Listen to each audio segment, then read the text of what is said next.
Hello everybody, I hope you're all doing fantastic today.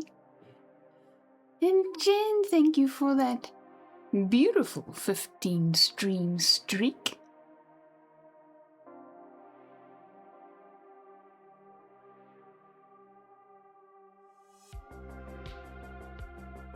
Let's go. Today I'm wearing one of these other little hair clips. This silver one. Hubs chose it for me today. And then I decided to add this one because, you know, hair is long. Data! Hello! Welcome in! How is you?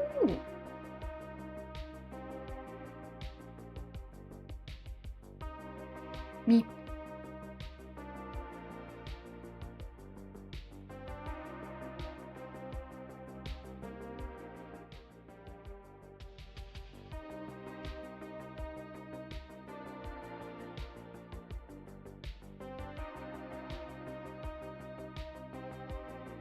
How is you, Data? Welcome in, welcome in.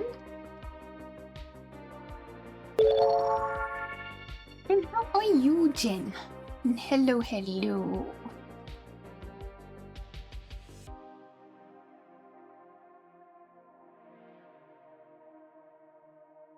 So, I started doing a new thing. And I think, if I remember correctly, I started it yesterday. Hot water. Just simple, plain, hot, boiling water from the kettle.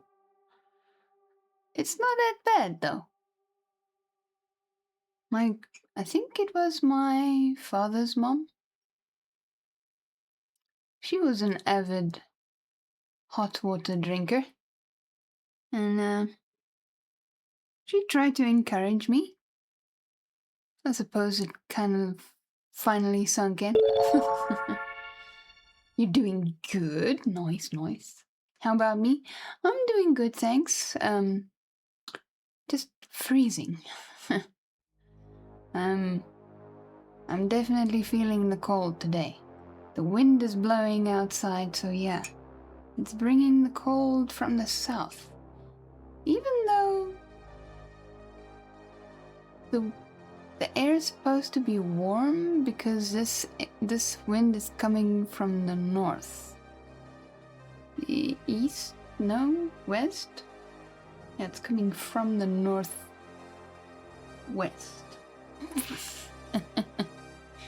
Me trying to get my directions correct here. Is it wrong to have a man bun? The fam keep wanting me to get a haircut, but I told them where to shove it. There's nothing wrong with having a man bun. I don't see a problem with that. Data got the star, let's go! Nice. Right, so my hot water is still a bit too warm for me to drink, but I'm using the cup oh so gingerly to warm up my frozen digits. These ones. Because my poor hands are frozen. I've got this thing, long pants, and arm warmers on.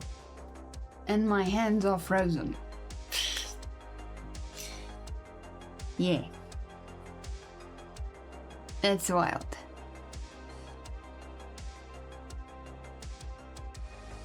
You've seen hairs everywhere. Honey and hot water though. Oh, you like the honey and hot water. I haven't tried that one yet. This is just clean hot water. You forgot about the hair clip hunt? Oh no! Jen, you break my heart. Canadian duck goes on hair clip hunt. Let's go. You inhale tea. You know, I think there's a slight difference between just hot water and tea. It might be the tea part. I'm just joking. But yes, I do know that you like your tea. I wish I could send you some tea, man. But, I don't know what tea to send. Or if it will even arrive, because I will probably need to use the post service in order to cut down on cost. And, yeah, our post is known to get lost or stolen. Which is kind of sad. But, yeah. If it wasn't for that, I would probably be sending people all kinds of stuff all over the world already. Ooh. Almost just right. But I am starting to feel better now that my hands are feeling a bit warmer.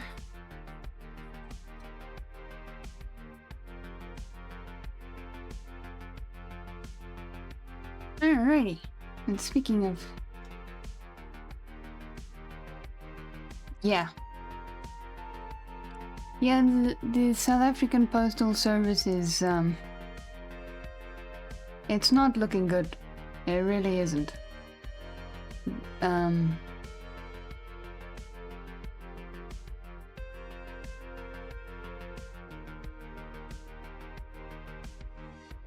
South African Postal Service, which is run by the government, is basically on its last legs. They are fighting tooth and nail to survive, but they are, sadly, by the looks of things, losing that battle. But, yeah, I haven't seen a news article on it recently. But yeah, they are really fighting to survive. But people don't trust them anymore. The government themselves don't trust them anymore.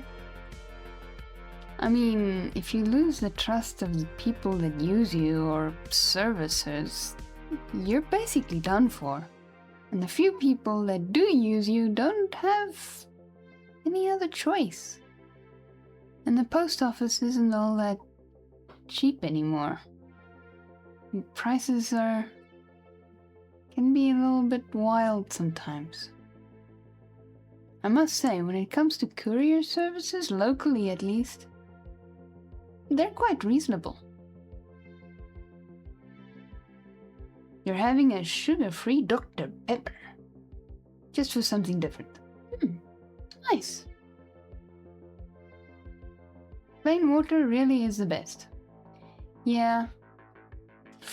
I struggle to drink room temperature water. Fridge water is just a little bit better in summer, but I think I found my new favorite water, which is hot water from the kettle.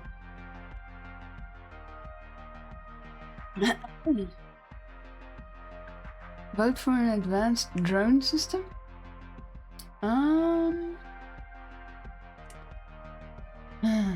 You know, I wouldn't want that. I wouldn't want an advanced drone system.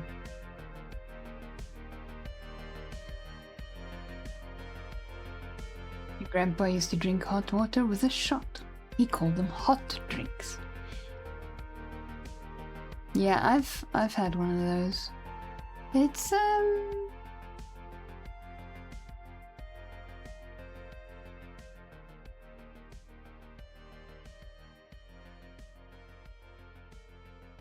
not all that great, really.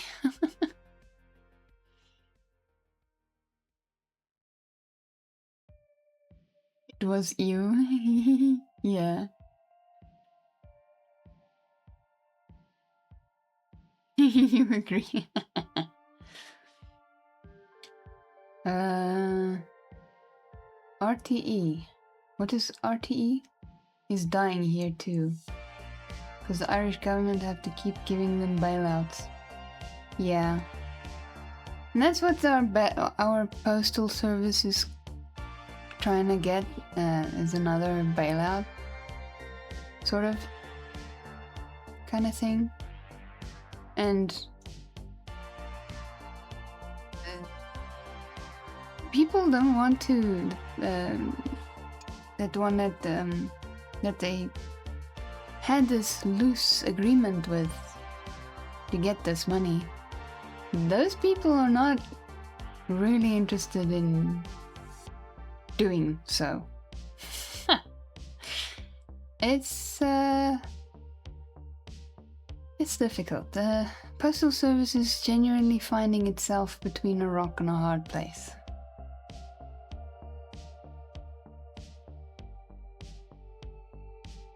RTE. Let me Google that. Maybe I can Google that.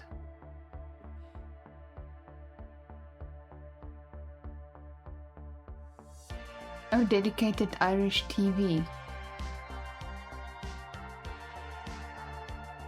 I see. Okay. Oh well, that kind of makes sense also, because everybody's going over to, like live streaming, watching YouTube, Netflix, those kinds of places, those platforms.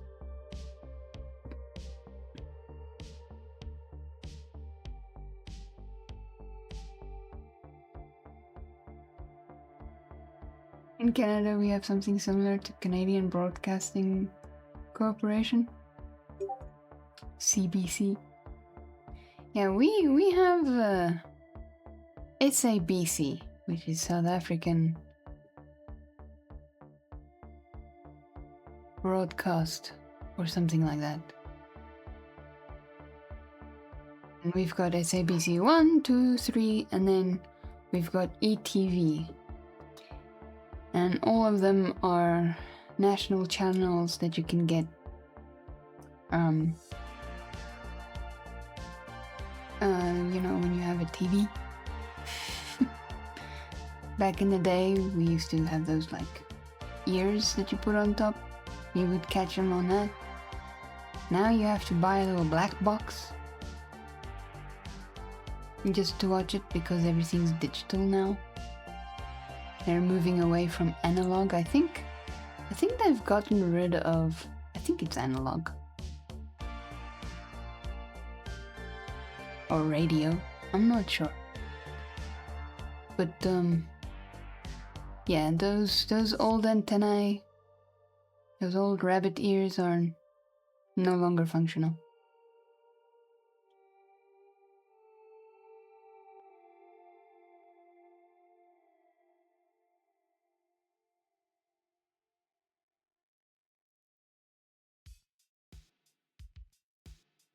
Hey, jeepers, I've been yapping for a solid good, 15 minutes? All we used to have was Bog 1 and Bog 2. Here we've got 4 channels. And then if you get the black box, you get 4 channels plus extra of the ETV stuff. And to be honest, I haven't really watched any of that.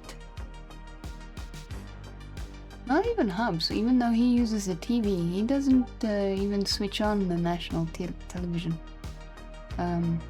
service.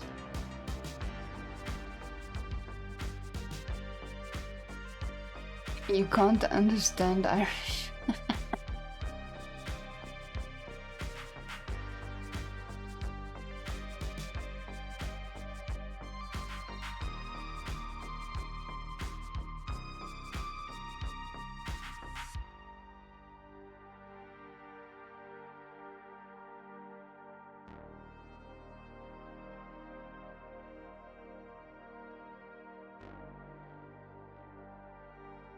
Let me close Discord because people are chatting and it's making beeps.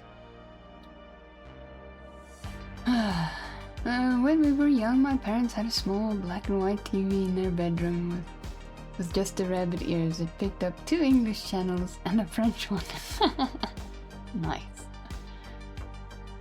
We loved it though, even though it was tiny and black and white. Yeah, you cannot buy those memories.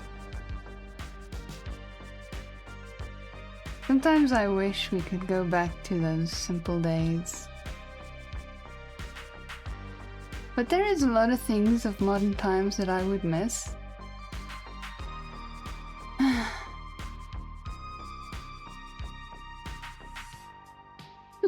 Doesn't help. Yeah.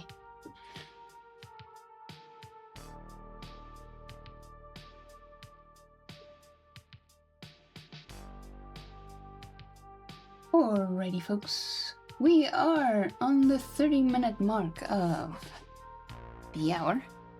So let us do our quick prayer and then we shall start our reading of Moby Dick.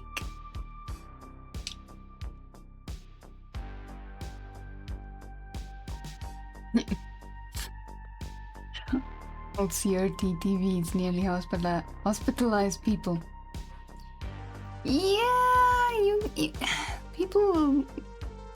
There were some people that were not very clever in carrying them, and then when the big screens started coming out, everything obviously becomes bigger, so it becomes heavier. You need at least 2 people to move such a large screen, and yeah, let's just say there were some accidents with the larger sets.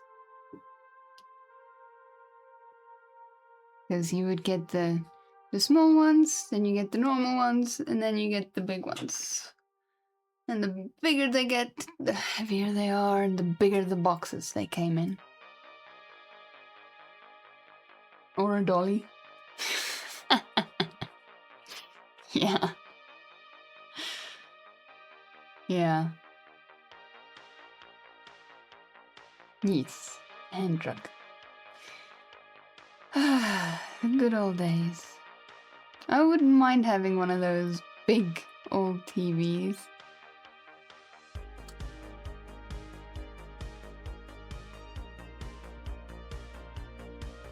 Alright, I'm going to be rude to this piece of music. Apologies. TVs sure have come a long way. This giant thin screen people have these days. It's like a wafer, right? And speaking of wafers, our wafer in the lounge is starting to not look so great. It's got like shaded areas where I think the LEDs are starting to die. That's the one thing with the old CRT TVs. They didn't get that. Unless, of course, you put a magnet against it. Don't ask how I know.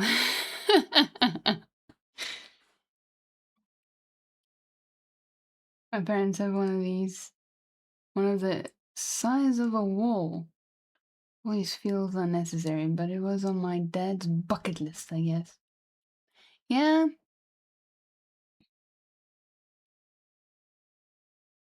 Hockey pucks must be as big as possible. Imagine that, watching a hockey game and a hockey puck the size of your head comes storming at you. I would fall over, not gonna lie. On such a big screen, I would definitely fall over. And then I would get mad because I got jump scared by a hockey puck. Oh my word.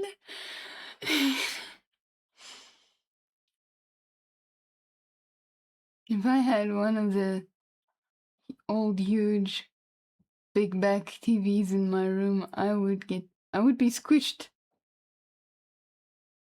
Yeah, those things needed space, right?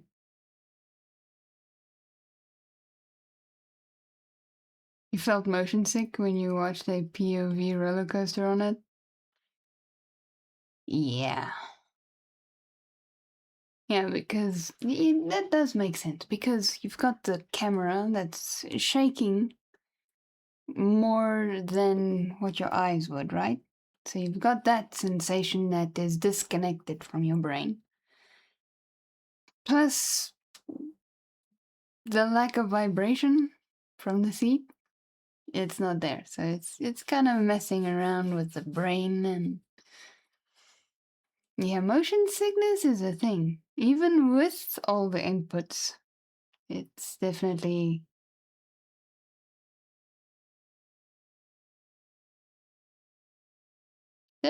difficult to work with. I get motion sick in the car on certain weather in different certain types of weather days. And also if I'm not feeling too great at the same time. Woo. Very, very unpleasant. Red green 3D? No, I don't think that was 3D. I mean, normal, just flat screen, 2D viewing can also be quite disruptive to the digestive tract. But yes, 3D is definitely known to make one feel motion sick as well. And also headaches and eye strain. Don't get me started on the headaches. Not fun. Highly not recommend. I think that's why 3D sort of died out.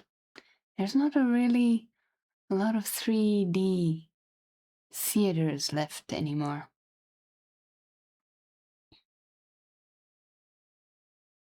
You have to sit in the front in a car because you blow chunks otherwise. Well, even if I sit in the front, if I'm not feeling well and it's a certain weather condition that makes me get car sick, it doesn't matter. I can sit in the front, I can sit in the back. It doesn't matter if the window is open or closed. In fact, it's better if the window is open and I can stick my head out. But it doesn't matter where I sit. If it's that specific weather pattern that day, and I'm not feeling 100%, nausea guaranteed, 100%.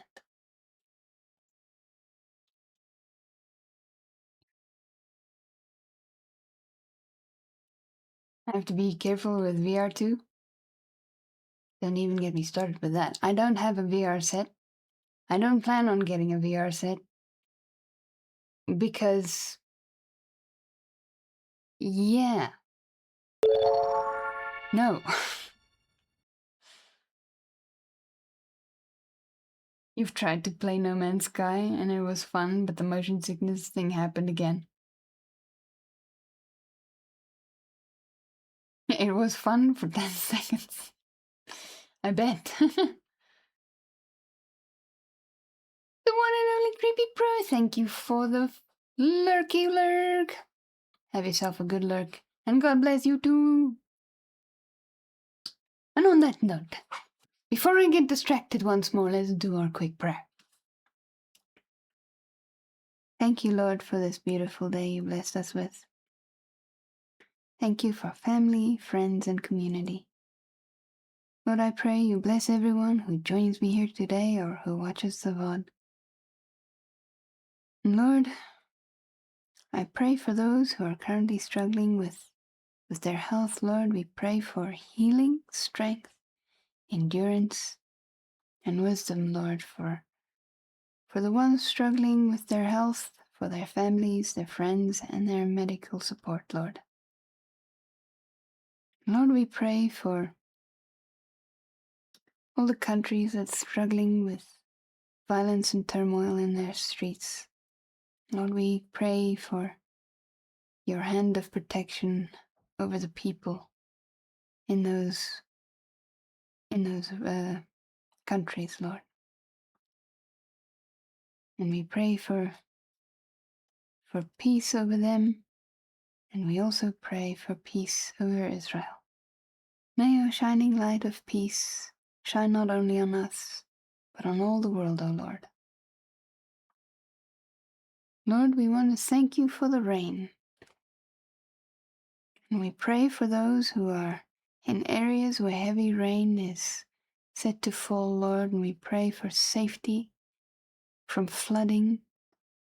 And we pray that all the underground reservoirs be filled, Lord. In Jesus' mighty name, we pray and thank you. Amen. There we go. Now we've got some music again. Brrr. Amen. Let's go.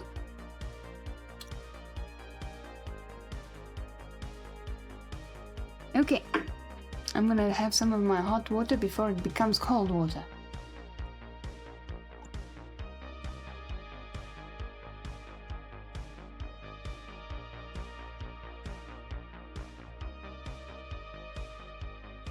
Yep, it is definitely a blowing out there.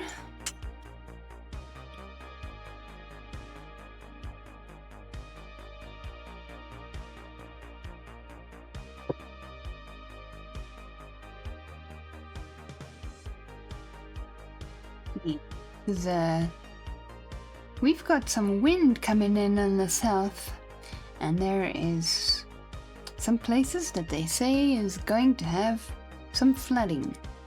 So please keep the southern parts, the southernmost parts of South Africa in your prayers. Badass house.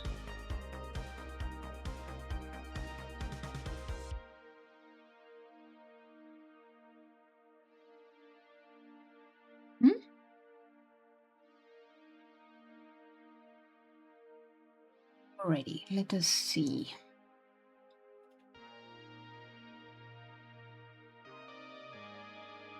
Jeepers, the wind is getting aggressive out there. Well built. Ah, yes.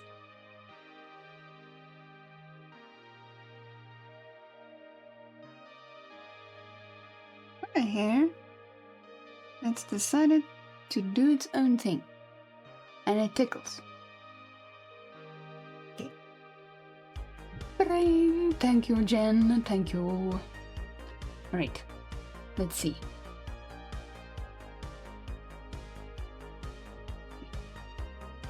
Okay, I'm gonna have to go.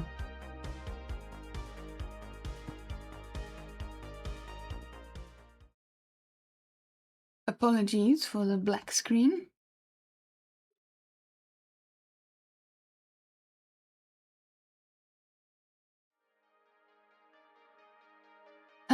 I got everything ready, except for that.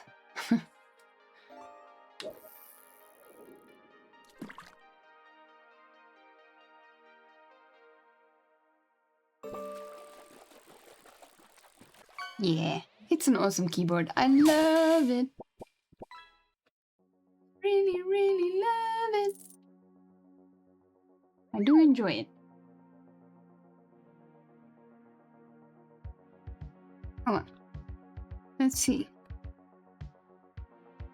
How much battery life do we have left? Oh, no wonder it doesn't keep the lights on. We'll have to charge it at some point. Yeah, I showed off the LEDs at one time. Where do I want to put this? I have so much on my desk, I need to clean it up.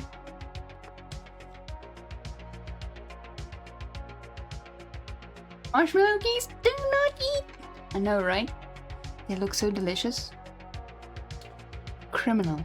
Absolutely criminal. And then I saw there are other keycaps. It looks just as nice. So, there are many criminals in this world that makes keycaps that looks way too delicious. Absolute criminals, I say.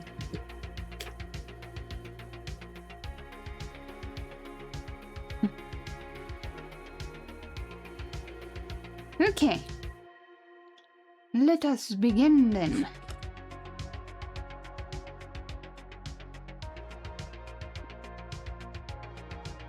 Our handy dandy trusty book reading ruler? Music isn't too loud, is it? Maybe it is.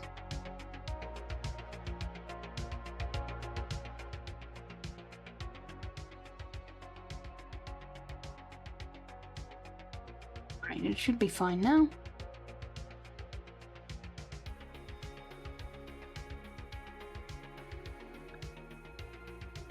Can you guys believe it? Chapter 100.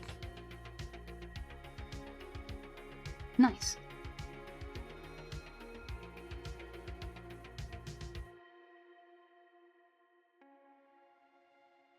Alrighty. Let's grab a few more sips.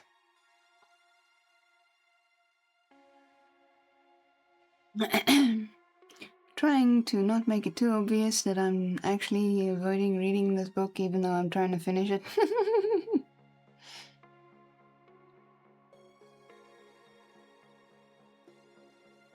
I think I know why I like the hot water instead of the cold water. For some reason, this room temperature water seems to have a drying effect in my mouth, whereas this does not. Very strange. Does not make sense. Can somebody please explain?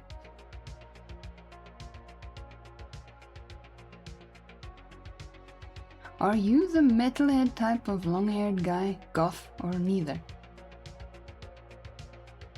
Yeah, that's a good question, Data. I want to know if you are a metalhead, long-haired guy, goth. I am curious too, since you want to wear a man bun. Or are you more of a hipster?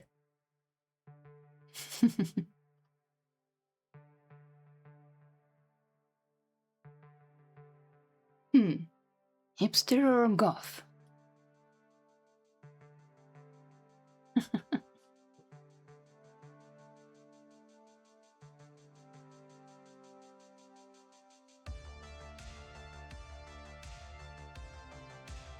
He has to think about it.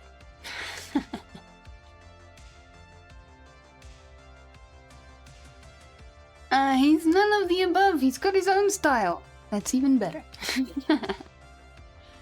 Alrighty. Chapter 100. Leg and Arm. The Pequod of Nantucket meets the Samuel Enderby of London.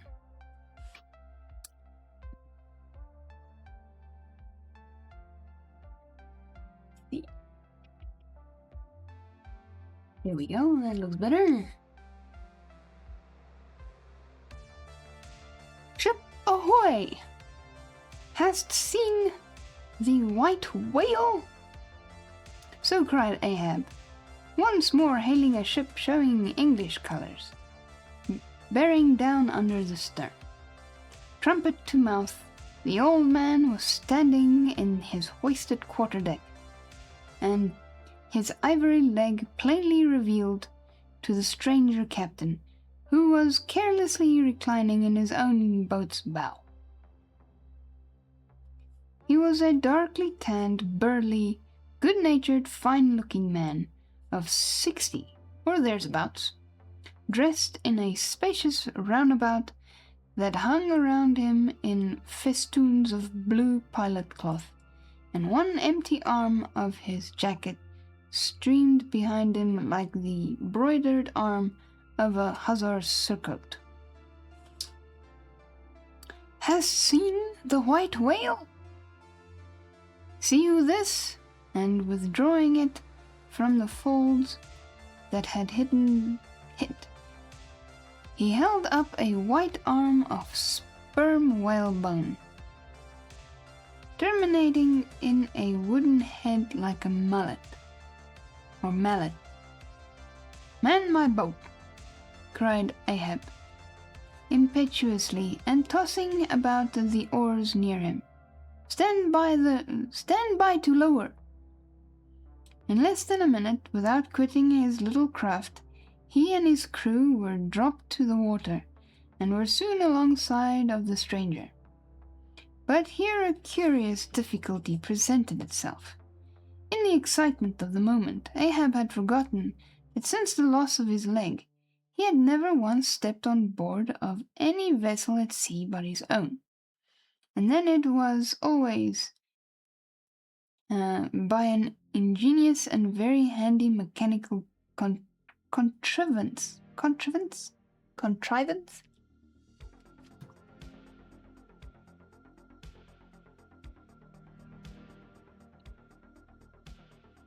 peculiar to the Pequod, and a thing not to be rigged and shipped in any other vessel at a moment's warning.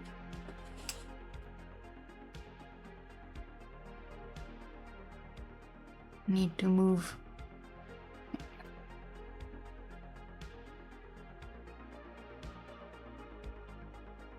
Now, it is no very easy matter for anybody, except those who are almost hourly used to it, like whalemen, to clamber up a ship's side from a boat on the open sea, for the great swells now lift the boat high up toward the bulwarks, and then instantaneously drop it halfway down the kelson.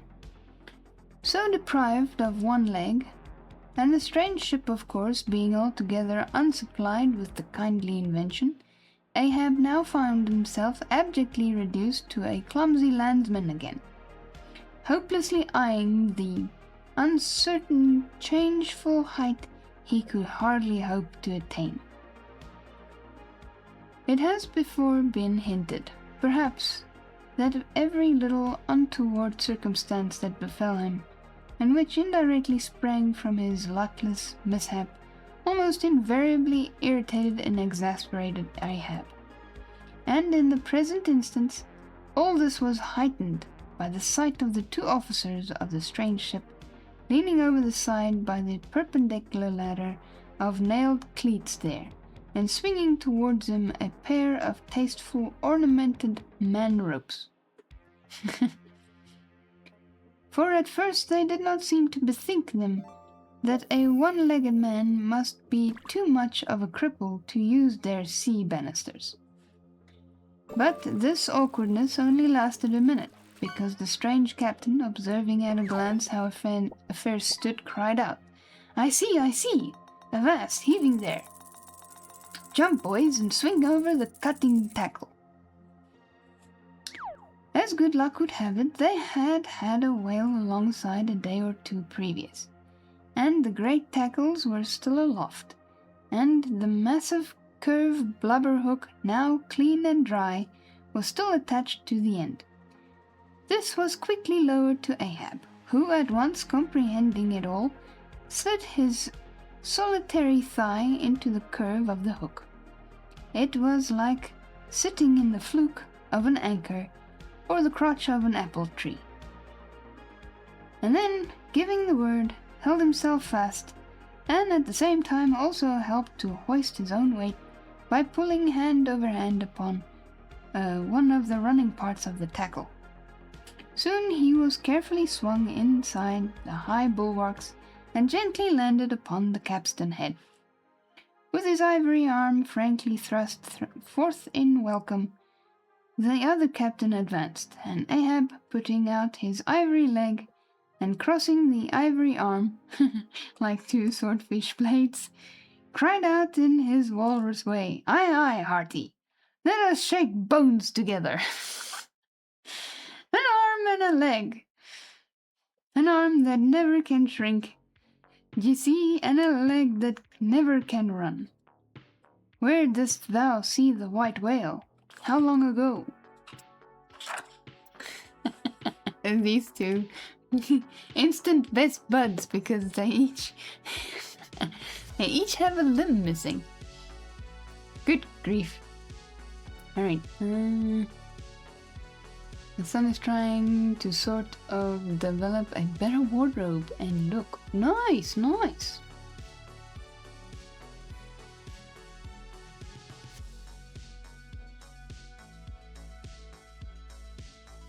Yeah, people are dumb sometimes, laughing at things that they don't even know anything about.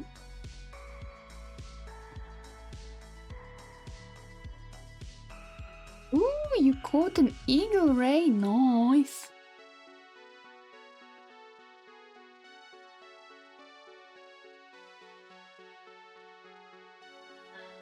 Yeah, people can be awful sometimes when they don't understand.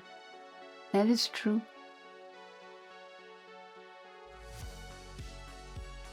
Yeah, it can be a shame. It is a shame, really. Phew, before I started streaming today, my eyes were struggling. Not because they're tired or anything, because they're dry.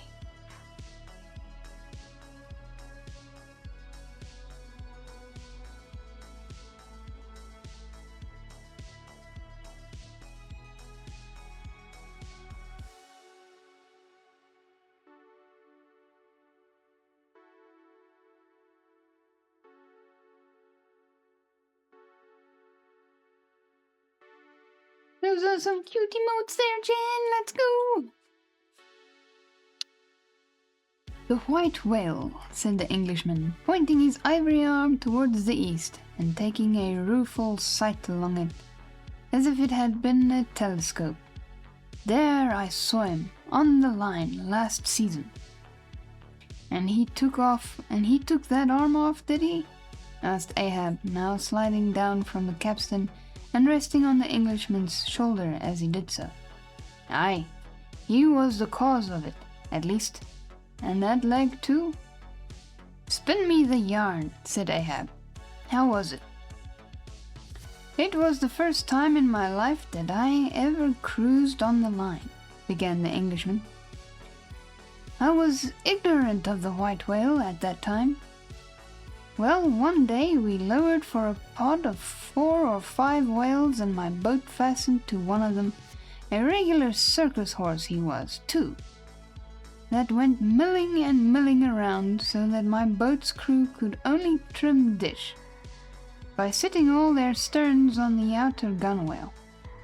Presently up reaches from the bottom of the sea a bouncing great whale, with a milky white head and hump, all crow's feet and wrinkles. It was he, cried Ahab, suddenly letting out his suspended breath, an harpoon sticking in near his starboard fin. Aye, they are mine, or they were mine. My irons, cried Ahab, exultingly. But on? Give me a chance, then, said the Englishman, good-humouredly. Well, this old great-grandfather, with the white head and hump, runs all the foam into the pod and goes to snapping furiously at my fast line. Aye, I see. Wanted to part it, free the fast fish. An old trick, I know him. How it was exactly, continued the one-armed commander, I do not know, but in biting the line, it got foul of his teeth, caught there somehow. But we didn't know it then. So that when we afterwards pulled on the line, bounce we came plump on his hump. instead of the other whales. That went off to windward, all fluking. Seeing how matters stood, and what a noble great whale it was, the noblest and biggest I ever saw, sir, in my life, I resolved to capture him, spite of the boiling rage he seemed to be in. And thinking the haphazard line would get loose, or the tooth it was tangled to might draw, for I have a devil of a boat's crew for a pull on a whale line.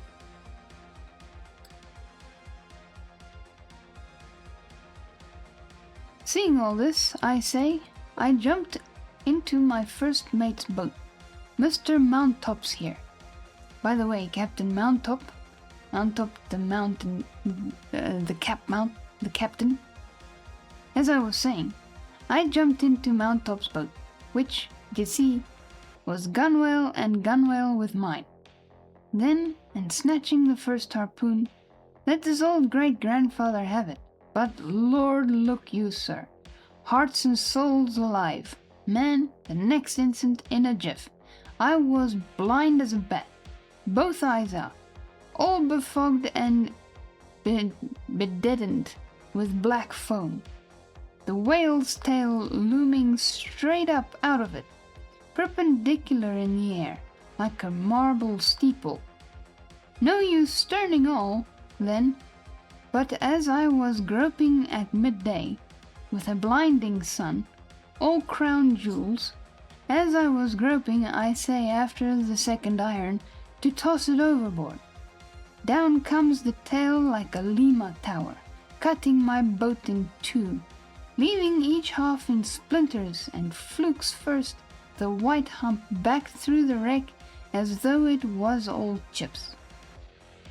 We all struck out. To escape his terrible flailings, I seized hold of my harpoon pole sticking in him, and for a moment clung to that like a sucking fish. But a combing sea dashed me off, and at the same instant the fish, taking one good dart towards, went down like a flash. And the barb of that cursed second iron towing along near me caught me here, clapping his hand just below his shoulder. Yes, caught me just here, I say, and bore me down to hell's flames. I was thinking, when all of a sudden, thank the good God, the barb ripped its way along the flesh, clear along the whole length of my arm, came out nigh my wrist, and up I floated. And that gentleman there will tell you the rest. By the way, Captain, Dr. Bunger, ship's surgeon. Bunger, my lad, the captain. Now, Bunger boy, spin your part of the yarn. That is quite a story, goodness. He lost his arm? Were you drained last night, Wolfie? Last night I went to have a nap, and I napped too long. And then it was too late to start, so I didn't stream. Professional gentlemen, thus familiarly pointed out, had been all the time standing near them with nothing specific visible, to denote his gentlemanly rank on board. His face was an exceedingly round but sober one.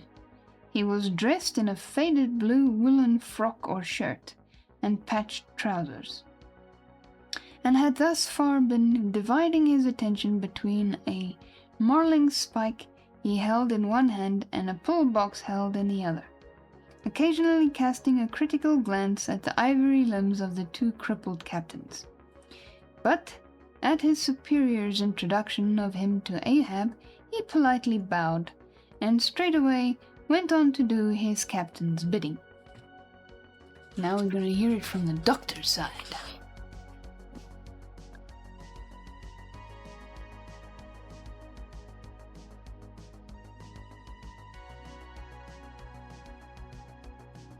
It was a shocking bad wound, began the whale surgeon. And taking my advice, Captain Boomer here stood our old Samuel Enderby is the name of my ship, interrupted the one-armed captain, addressing Ahab. Go on, boy.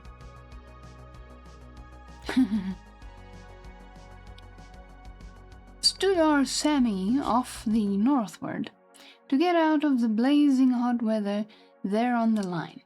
But it was no use. I did all I could, set up with him nights, was very severe with him in the matter of diet.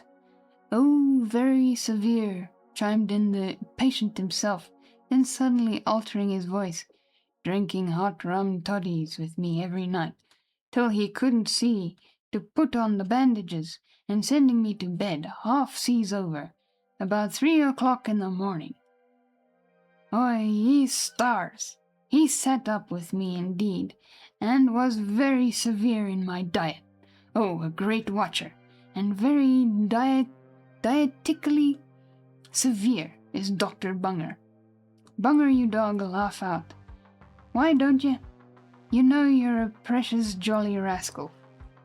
But heave ahead, boy. I'd rather be killed by you than kept alive by another man.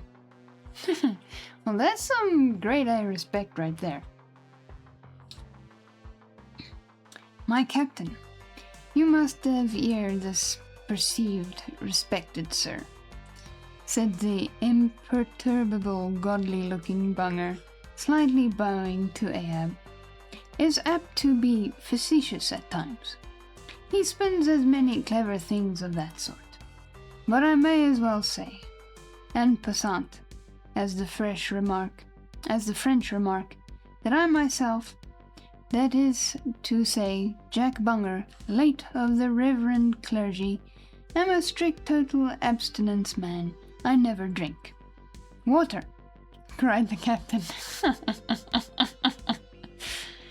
He never drinks it.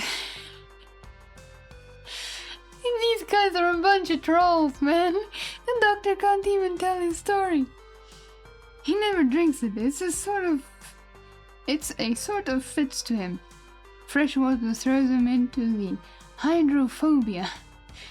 But go on with the arm story.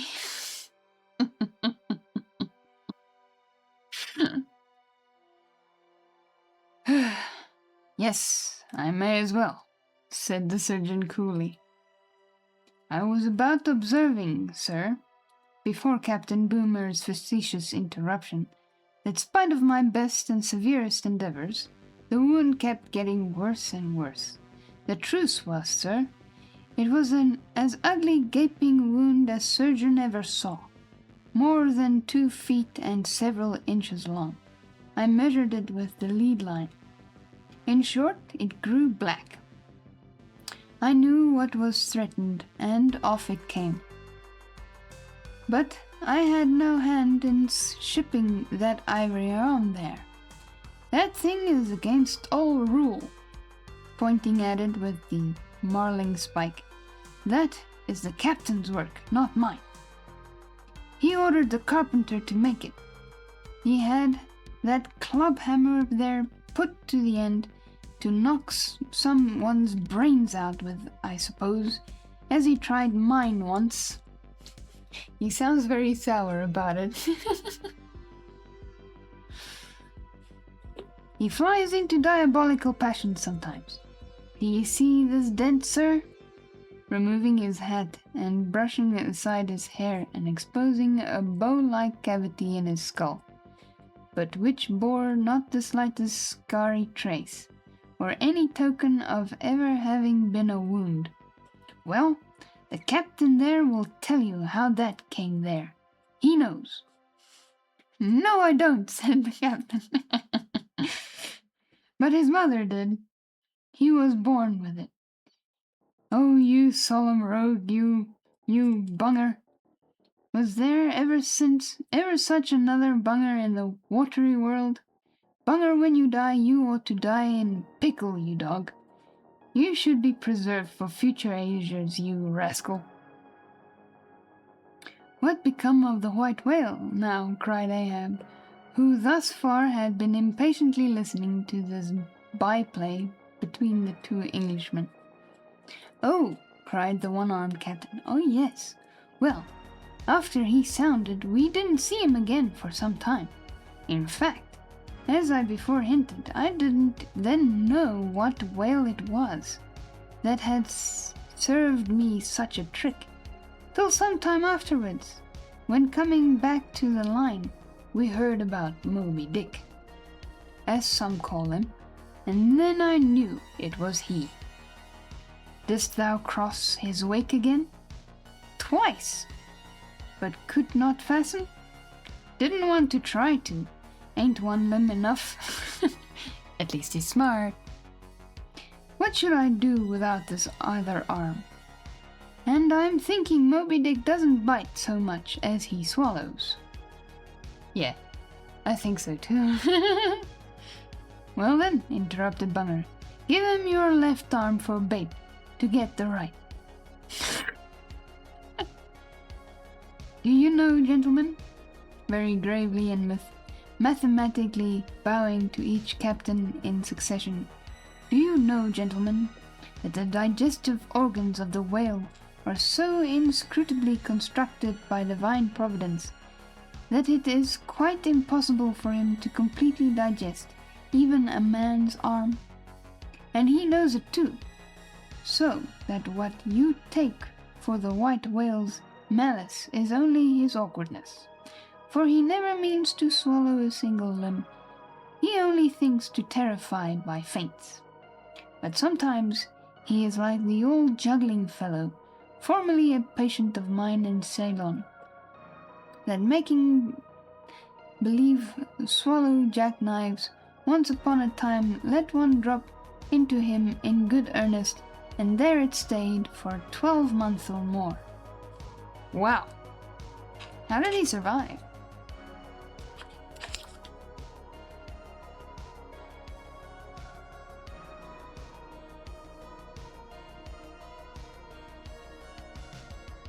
When I gave him an emetic, and he heaved it up in small tacks, you see? No possible way for him to digest that jackknife, and fully incorporated into his general bodily system.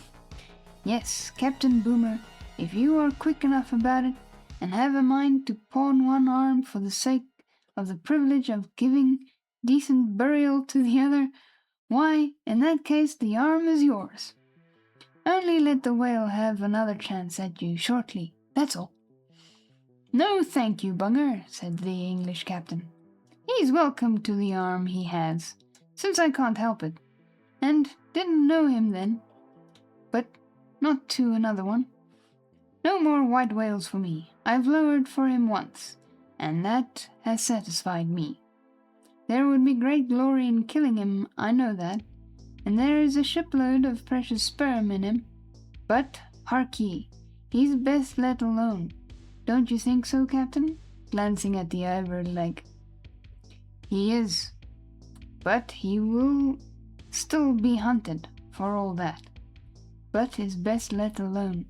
That accursed thing is not always what least allures. He's all a magnet. How long since thou saw'st him last? Which way heading?"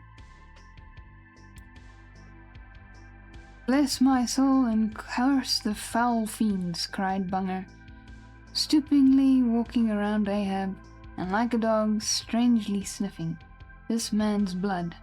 "Bring the thermometer. It's at the boiling point. His pulse makes these planks beat. Sir!" taking a lancet from his pocket and drawing near to Ahab's arm. "Avast!"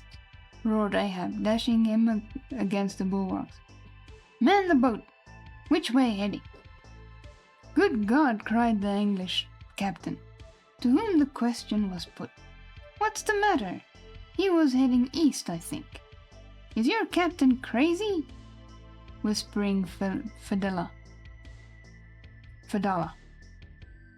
But Fedala, putting his finger on his lips, slid over the bulwarks to take the boat's steering oar, and Ahab, swinging the cutting tackle towards him, commanded the ship's sailors to stand by to lower. In a moment he was standing in the boat's stern, and the Manila men were springing to their oars. In vain the English captain hailed him. With back to the stranger's ship and face set like a flint to his own, Ahab stood brightly till alongside of the Pequod. No, upright, till alongside the Pequod.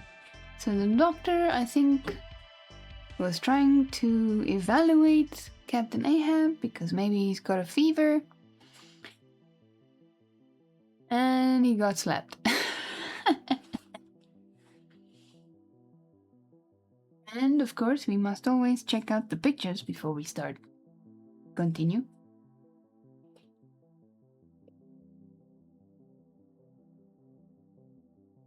Moby Dick was heading east.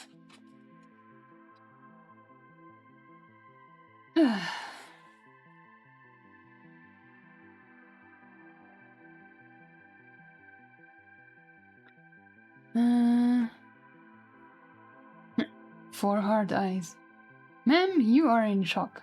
I will call a game crisis center and tell them to prepare a nice chair, cool PC game, and some tasty munchies.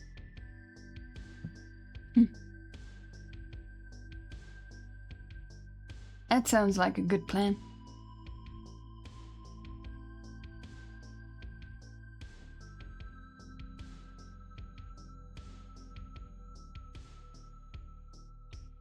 Whew.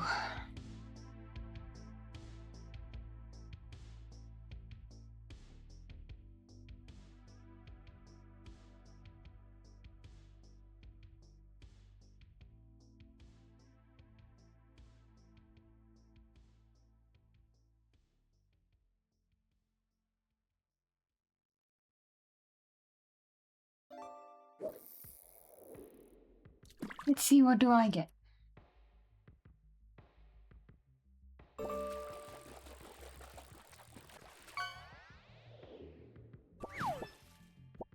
Ooh, Atlantic Cod.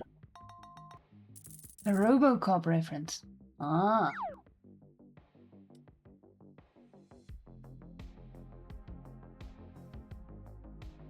I have 15,828 gold. That's a lot of gold.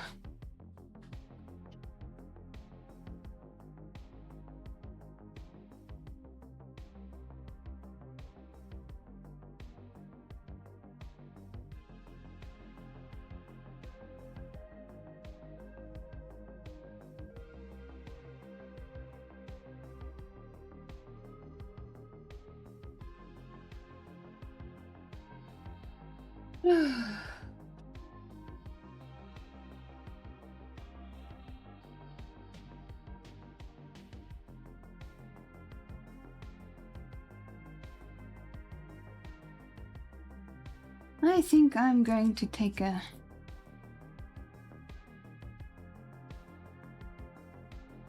this mini little break before I start with this chapter. Let me first see.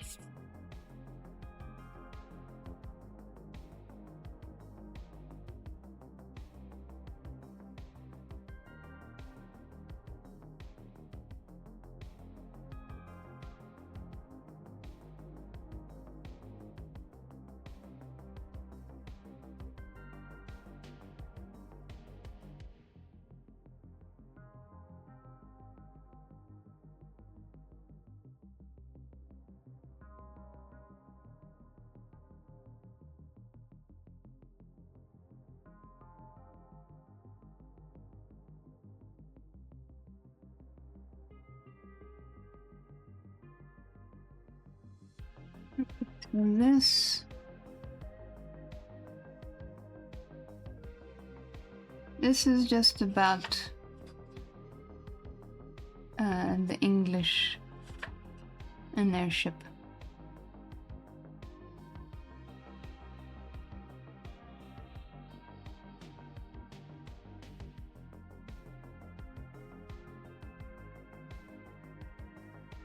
So I'm gonna skip this one.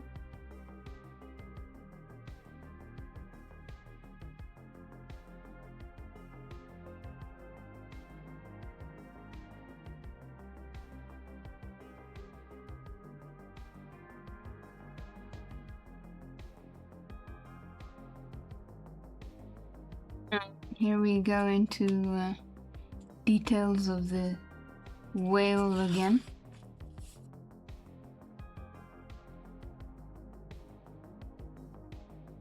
Cutting and stuff.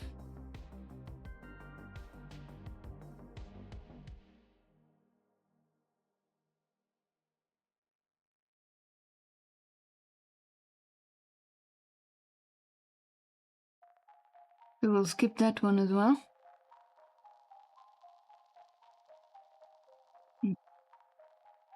And then the whale skeleton measurements.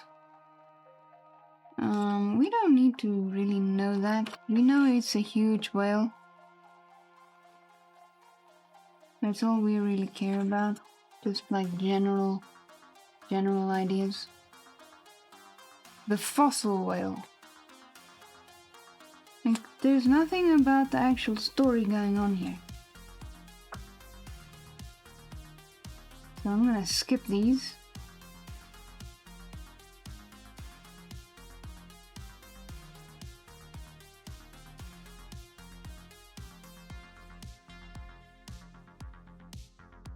Does the whale's magnitude diminish? Will he perish? I think that's another one we will be skipping.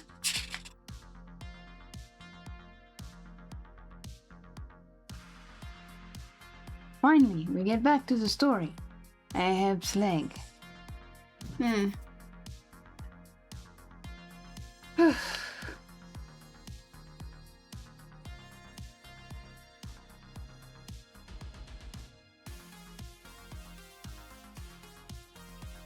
What good is having all the money in the world if you can't spend it? Yeah. Oh no! Data's flipping Jen of the North again!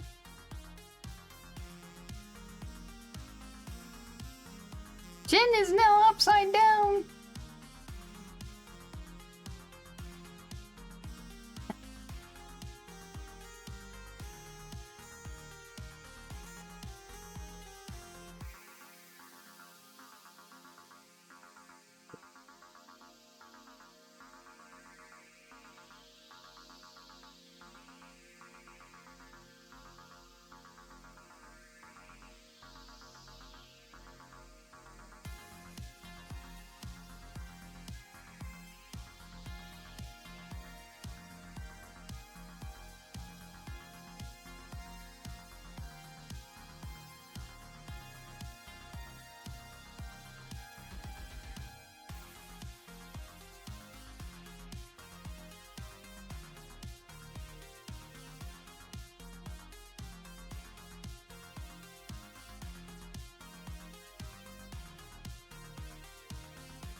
I suppose we'll read the carpenter cap thing.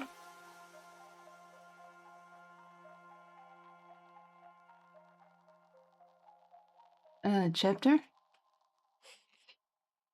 Maybe?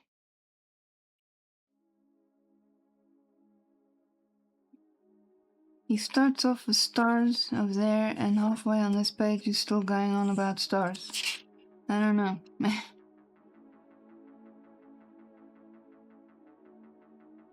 Nah, I think we'll skip the carpenter one.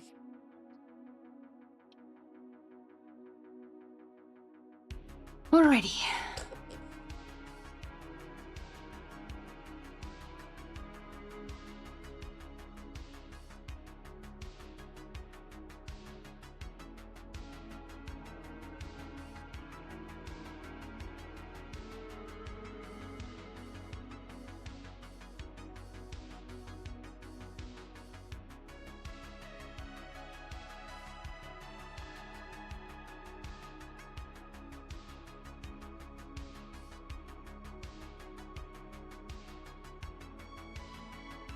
Still have that much before we get to a chapter called The Chase.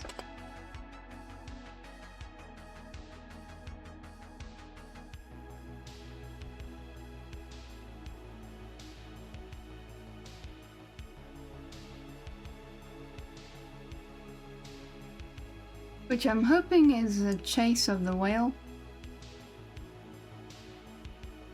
which I think may be quite graphic. Oh. But why worry about warnings now when we've already read quite graphic descriptions of what's going on with whales when they get chased and slaughtered?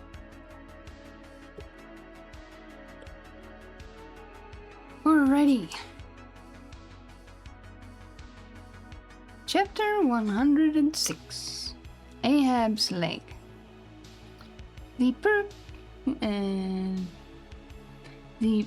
precipitating manner in which Captain Ahab had quitted the Samuel Enderby of London had not been unattended with some small violence to his own person. He had lighted with such energy upon a thwart of his boat that his ivory leg had received a half-splintering shock.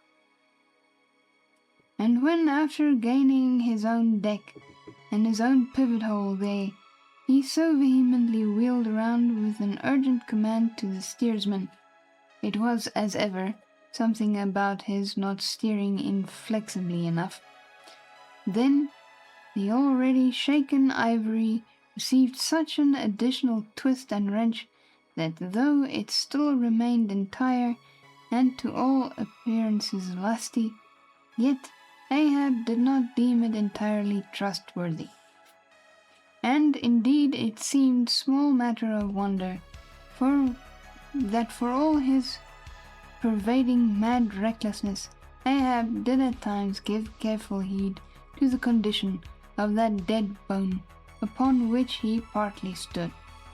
For it had not been very long prior to the Pequod sailing from Nantucket that he had been found one night lying prone upon the ground, and insensibly, by some unknown and seemingly inexplicable, unimaginable casualty, his ivory limb having been so violently displaced that it had stake-wise smitten, and all but pierced his groin. Nor was it without extreme difficulty that the agonizing wound was entirely cured. Dude,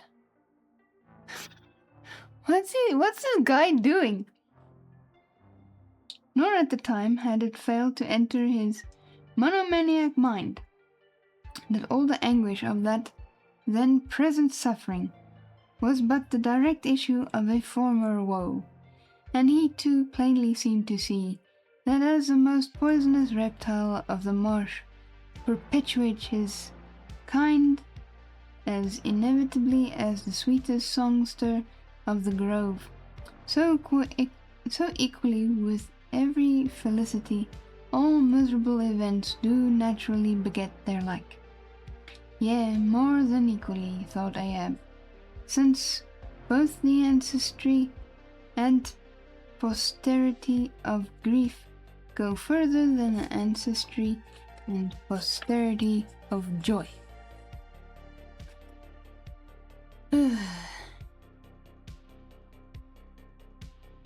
For not to hint of this, that it is an inference from certain canonic teachings that while some natural enjoyments here shall have no children born to them for the other world, but, on the contrary, shall be followed by the joy childlessness of all hell's despair, whereas some guilty mortal miseries shall still vertilely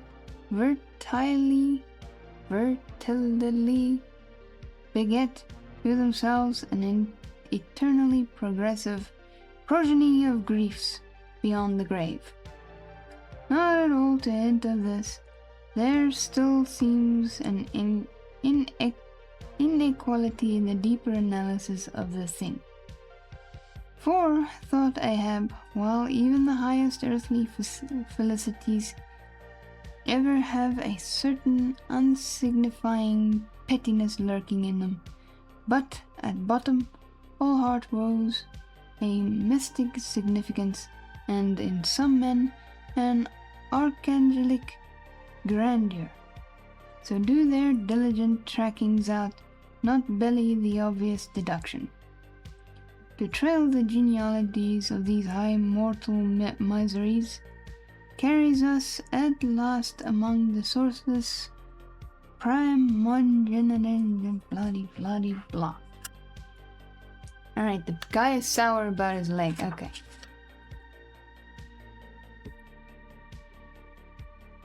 Alright, let us continue then. Chapter 108. Ahab and the Carpenter. The deck, first night watch. Carpenter standing before his vice bench, and by the light of 2 lanterns busily filling the ivory joist for the leg. Oh, filing, not filling, filing the ivory joist for the leg, which joist is firmly fixed in the vice. Slabs of ivory, leather straps, pads, screws, and various tools of all sorts lying about the bench. Forward, the red flame of the forge is seen, where the blacksmith is at work. Drat the file, and drat the bone. That is hard which should be soft, and that is soft which should be hard. So we go, who file all jaws and shin bones. Let's try another. Aye, now this works better. Sneezes. Aloha, this bone dust is sneezes. Why, it sneezes. Yes, it is. Yes, it sneezes. Bless my soul, it won't let me speak. This is what an old fellow gets now for working in dead lumber. Saw a live tree, and you don't get this dust. Amputate a live bone, and you don't get it. Sneezes. Come, you old smut. There, bear a hand, and let's have that ferrule and buckle screw. I'll be ready for them presently. Lucky now, sneezes. There's no knee joint to make. That might puzzle a little, but a mere shin bone. Why, it's easy as making hop poles. Only I should like to put a good finish on. Time. If I but only had the time, I could turn him out as neat a leg now as ever. Sneezes. Scraped to a lady in a parlor. Those buckskin legs and calves of legs I've seen in shop windows wouldn't compare at all. They soak water, they do. And of course get rheumatic. And have to be doctored. Sneezes. With washes and lotions. Just like live legs. There. Before I saw it off, I must call this old mogulship and see whether the length will be all right. Too short, if anything, I guess. Ha! That's the heel. We are in luck. Here he comes. Or it's somebody else. That's certain. During the ensuing scene, the carpenter continues sneezing at times. Ahab advancing. Alright, so Ahab is walking in. Our poor carpenter is sneezing his heart away.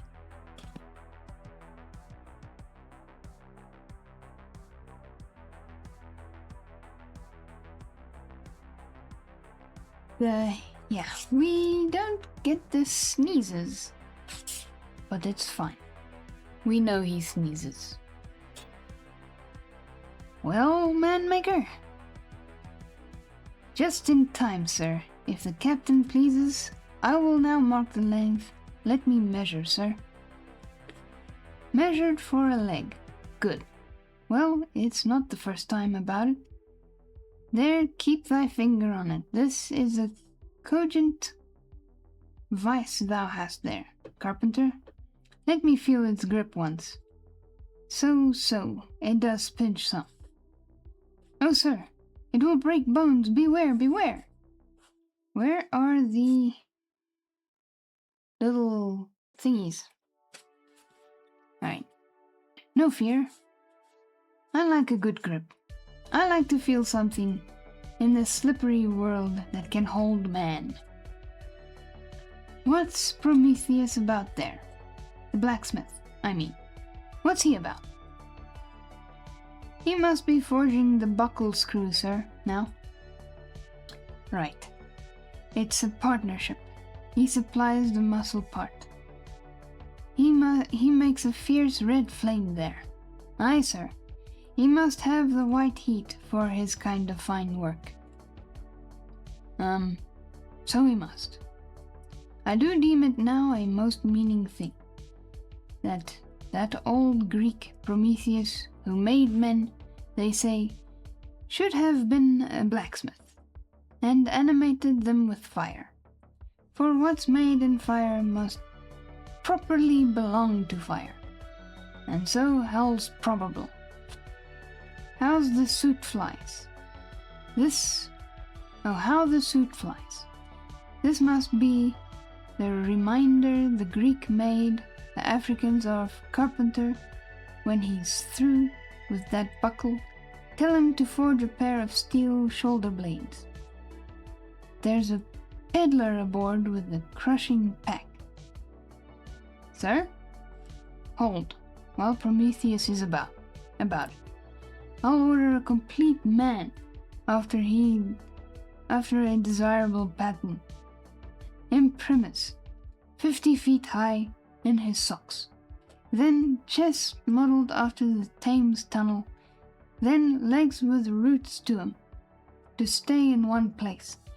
Then arms 3 feet through the wrist. No heart at all. Brass forehead and about 1/4 of an acre of fine brains. And let me see. Shall I order eyes to see outwards? No. But put a skylight on top of his head to illuminate inwards. There. Take the order and away. Now, what's he speaking about? And who's he speaking to? I should like to know. Shall I keep standing here? Aside. That's a very interesting and very strange order indeed. This but indifferent architecture to make a blind dome. Here's one. No. I must have a lantern. Ho! That's it, hey? Here are 2, sir. One will serve my turn. What art thou thrusting that thief-catcher into my face for, man? Thrusted light is worse than presented pistols. I thought, sir, that you spoke to Carpenter. Carpenter? Why, a very tidy and, I may say, an extremely gentlemanlike sort of business thou art in here. Carpenter, or wouldst thou rather work in clay? Sir? Clay? Clay, sir? That's mud. We leave clay to ditchers, sir. The fellow's impis. What art thou sneezing about? Bone is rather dusty, sir. Take the hint, then. And when thou art dead, never bury thyself under living people's noses. Sir? Oh, I guess so. Yes. Oh dear. Look ye, Carpenter, I dare say thou callest thyself a right good workman, eh?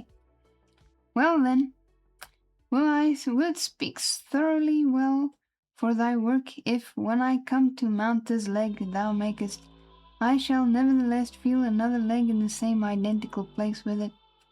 That is, Carpenter, my old lost leg, the flesh and blood one. I mean, canst thou not drive that old Adam away? Truly, sir, I begin to understand somewhat now. Yes, I have heard something curious about that score, or on that score, how that a dismasted man never entirely loses the feeling of his old spar, but it will be still pricking him at times. May I humbly ask if it be really so, sir? It is, man. Look, put thy live leg there, in the place where mine was. So now, Here is only one distinct leg to the eye, yet two to the soul. Where thou feelest tingling life, there exactly there to a hair do I. Isn't it a riddle? I should humbly call it a poser, sir. Hist then, how dost thou know that some entire, living, thinking thing may not be invisible and uninterpreted, enteratingly,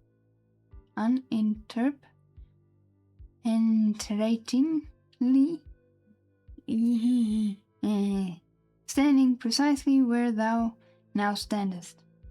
Aye, and standing there in thy spite. In thy most solitary hours, then, dost thou not fear eavesdroppers? Hold, don't speak. And if I still feel the smart of my crushed leg, though it be now so long dissolved, then why mayest not thou, carpenter, feel the fiery pains of hell, forever and without a body? Ha!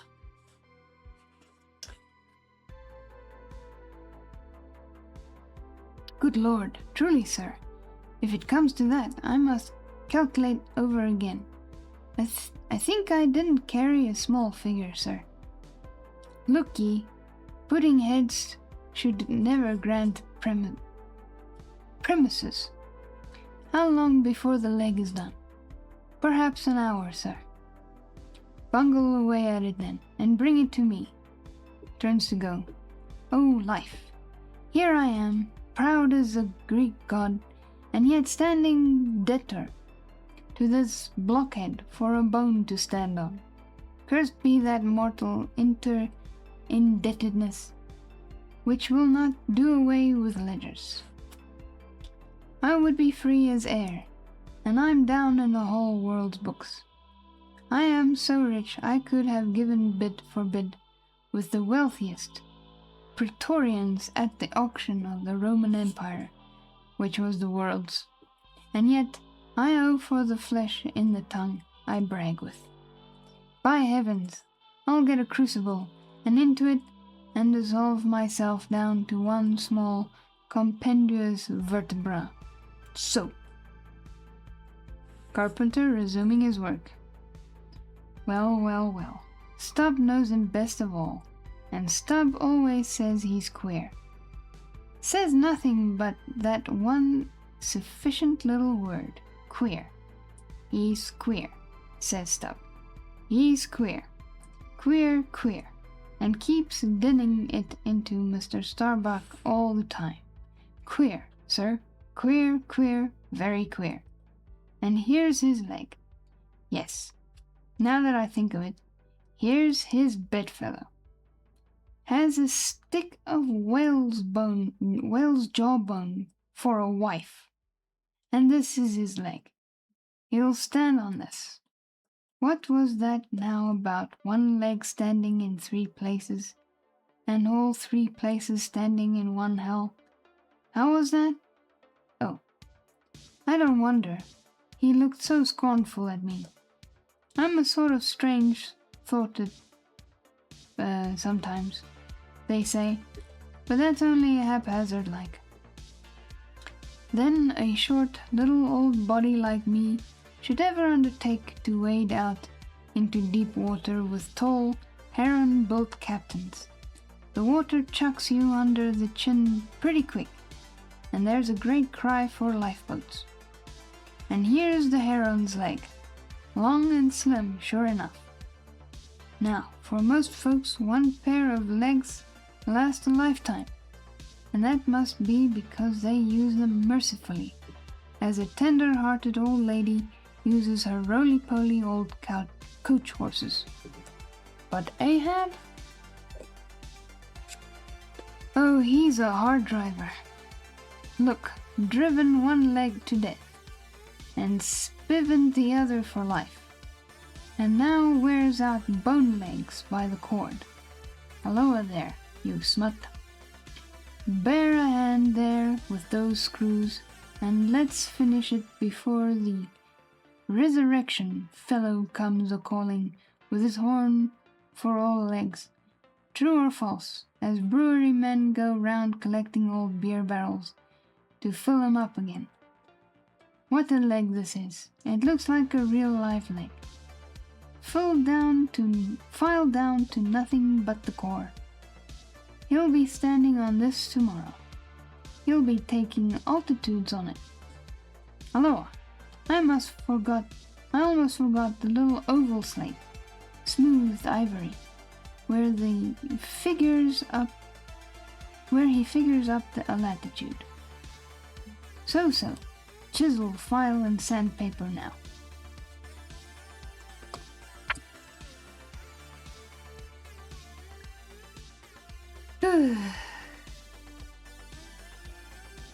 Not gonna lie, there's a lot of that didn't make sense to me. I just read it and just hoped that it sounded like real sentences. Shoo! Oh dear, indeed.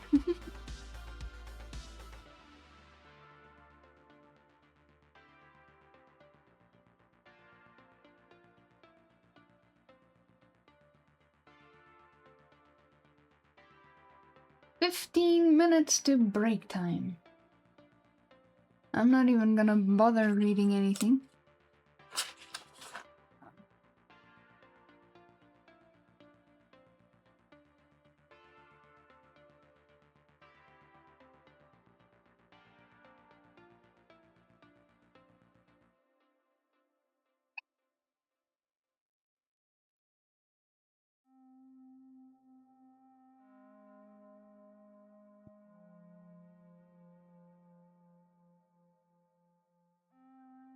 Or maybe I should. Yeah, I'll read this one. Chapter 109. I don't bring a frog to the library. Read it. That's funny.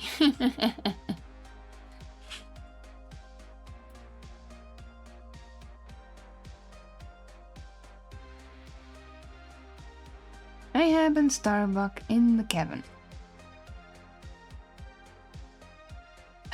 According to usage, they were pumping the ship next morning, and lo, no inconsiderable oil came up with the water.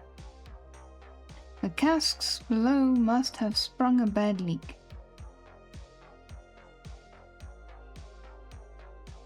That didn't make sense. Is there oil in the water? Much concern was shown, and Starbuck went down into the cabin to report this unfavorable affair.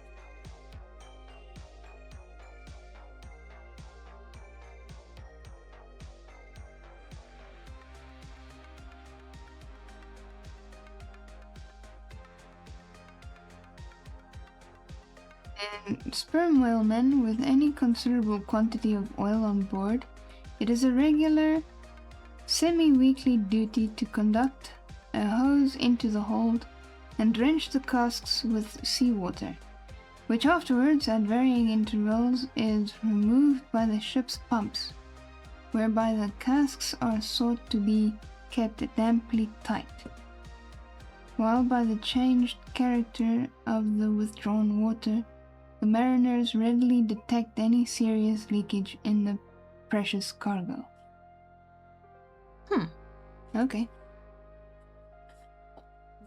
Now, from the south and west the Pequod was drawing nigh to Formosa and the Bashi Isles, between which lies one of the tropical outlets from the China waters into the Pacific. And so Starbuck found Ahab with a general chart of the Oriental archipelagos spread before him, and another separate one representing the long eastern coasts of the Japanese islands, Nippon, Matsumai, and Shikoke.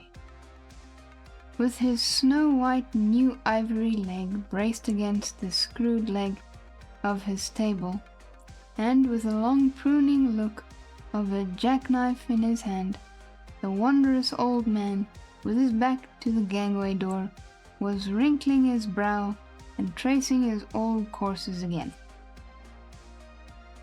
"Who's there?" Hearing the footsteps at the door, but not turning around to it. "On deck, begone!" "Captain Ahab mistakes. It is I. The oil in the hold is leaking, sir. We must up Burton's and break out." "Up Burton's and break out? Now that we are nearing Japan? Heave to here for a week to tinker a parcel of old hoops? Either do that, sir, or waste in one day more oil than we may make good in a year. What we come 20,000 miles to get is worth saving, sir. So it is, if we get it. I was speaking of the oil in the hold, sir, and I was not speaking or thinking of that at all. Begone, let it leak. I'm all a leak myself. Aye, leaks and leaks. Not only full of leaky casks, but those leaky casks are in a leaky ship, and that's a far worse plight than the Pequod's, man. Yet I don't stop to plug my leak, for who can find it in the deep, loaded hull, or how hope to plug it? Even if found in this life's howling gale, Starbuck, I'll not have the Bartons hoisted. What will the owners say, sir? Let the owners stand on Nantucket Beach and out-yell the typhoons.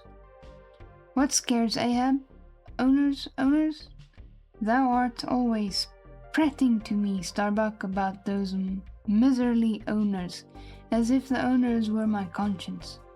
But look ye, the only real owner of anything is its commander, and hark ye, my conscience is in this ship's keel.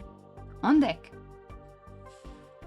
"Captain Ahab," said the reddening mate, moving further into the cabin, with a daring so strangely respectful and cautious that it almost seemed not only every way seeking to avoid the slightest outward manifestation of itself, but within also seemed more than half distrustful of itself. "A better man than I might well pass over in thee that he would quickly enough resent in a younger man, aye, and in a happier Captain Ahab. Devils! Dost thou then so much as dare to critically think of me? On deck!" "Nay, sir, not yet. I do entreat, and I do dare, sir, to be forbearing. Shall we not understand each other better than hitherto, Captain Ahab?" Ahab seized a loaded musket from the rack, forming part of most South Seas men cabin furniture, and pointing it towards Starbuck, exclaimed, "There is one God that is Lord over the earth, and one Captain that is Lord over the Pequod. On deck!" For an instant, in the flashing eyes of the mate, and his fiery cheeks, you would have almost thought that he had really received the blaze of the level tube. But, mastering his emotion, he half calmly rose, and, as he quitted the cabin, paused for an instant and said, "Thou hast outraged, not insulted me, sir, but for that I ask thee not to beware of Starbuck. Thou wouldst but laugh, but let Ahab beware of Ahab. Beware of thyself, old man. He waxes brave, but nevertheless obeys. Most careful bravery that," murmured Ahab as Starbuck disappeared. "What's that he said? Ahab, beware of Ahab. There's something there." Then, unconsciously using the musket for a staff with an iron brow, he paced to and fro in the little cabin. But presently the thick plates of his forehead relaxed, and returned the gun to the rack.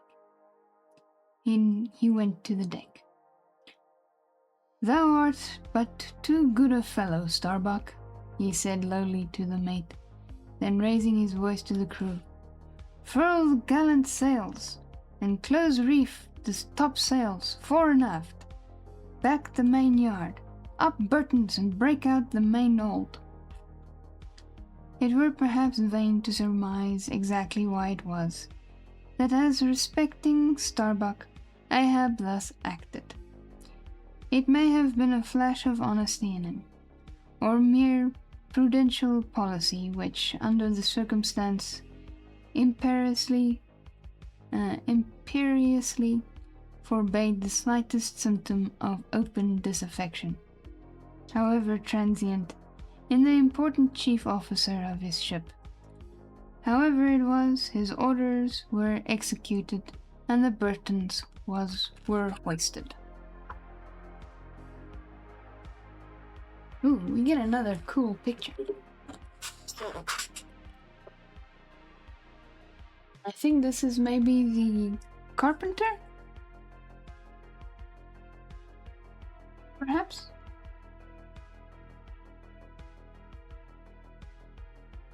No, this is Ahab with his instruments and maps and stuff.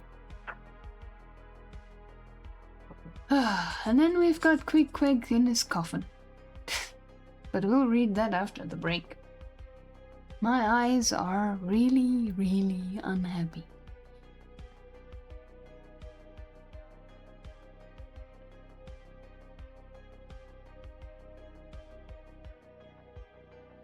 $110. Look at that. Not bad. I did have to skip a number of chapters again. Neat. Neat indeed. No new words today, though. Well, not yet, at least.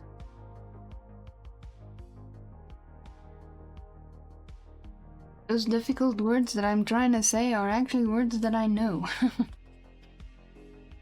But boy, they are tongue twisters.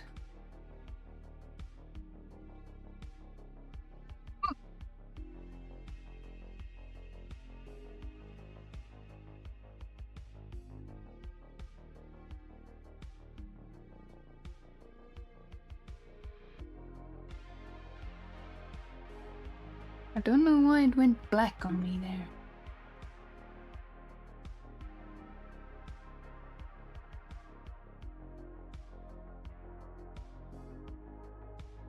Alrighty, while we wait for the time to run, because we've got 3 minutes until break time.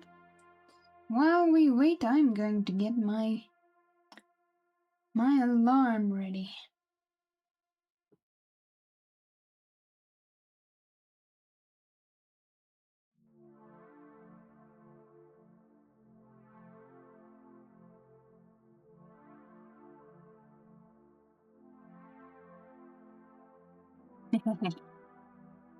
That poor cookie.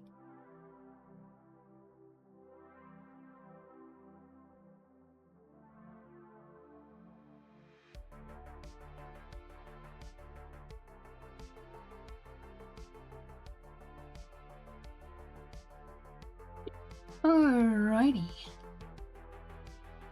Who's gonna catch the star? Is anybody gonna catch the star?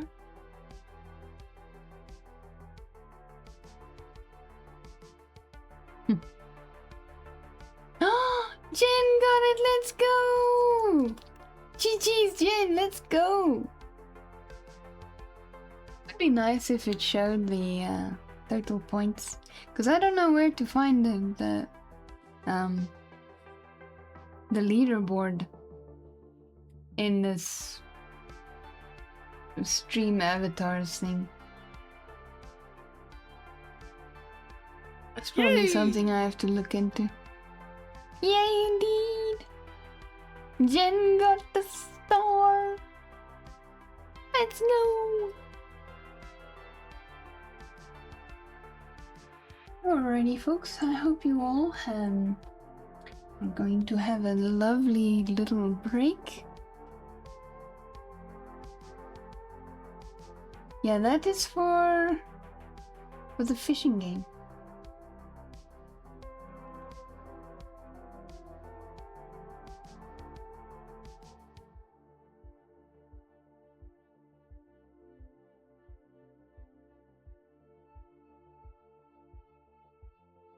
Now it's going to show all those things.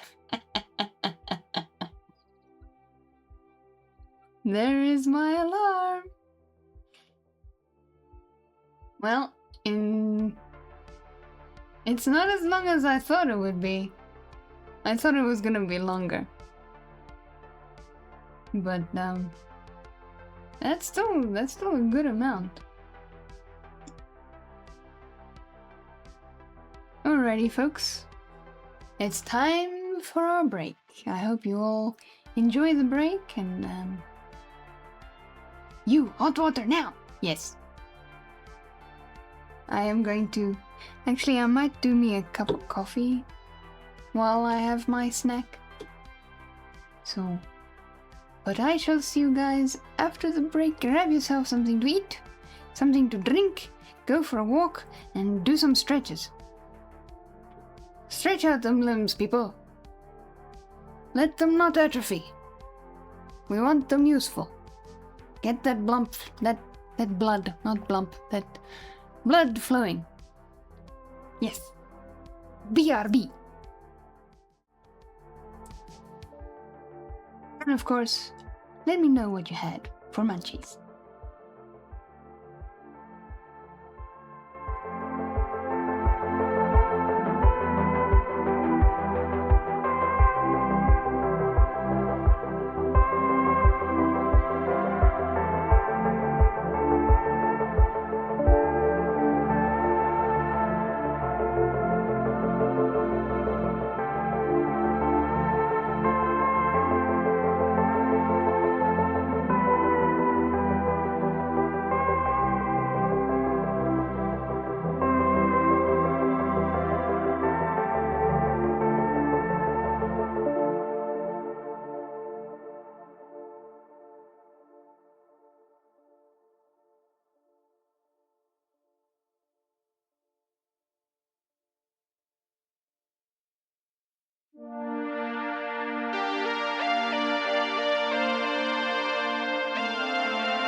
Hello everybody, welcome back from the break. Slayer, hello, welcome in, how is you, good sir?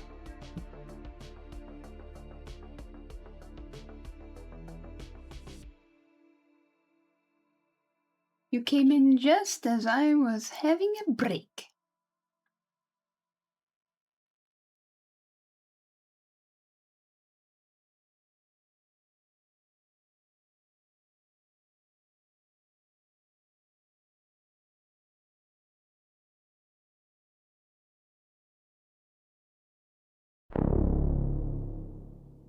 Whoa.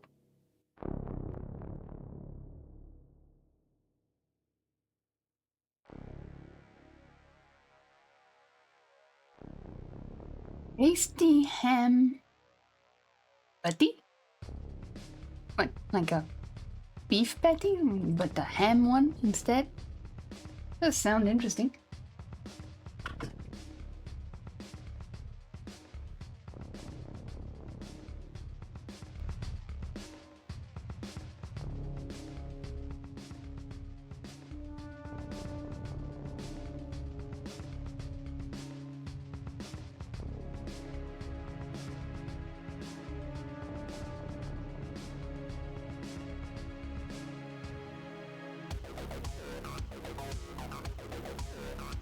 Is it too loud? Bread and ham slices with butter. Ooh. Nice. Very, very nice.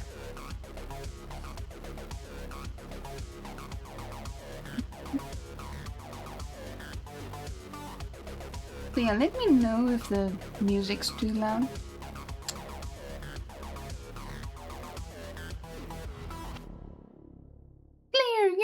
Welcome back, sir, and hello, welcome in. How is you today?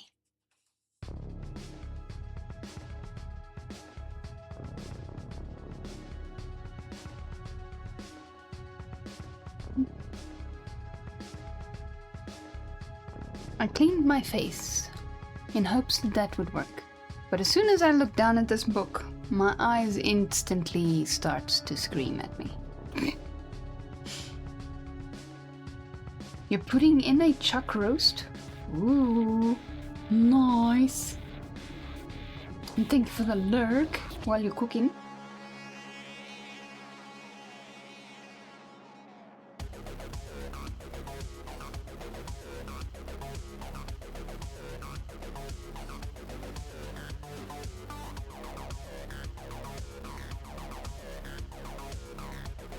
Even if the music is slightly loud, I am gonna keep it at that level because I like to hear the music I am playing. Because it's what's keeping me going, believe it or not. Alrighty. Chapter 110. Queequeg in his coffin. It's unbalanced? Well, it's only unbalanced because people don't tell me whether or not it is loud. Right. Must I reduce the volume a bit?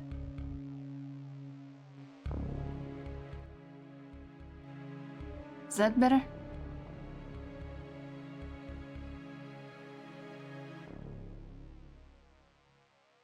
Because I cannot blimmin' do anything about the volume on OBS, which is annoying.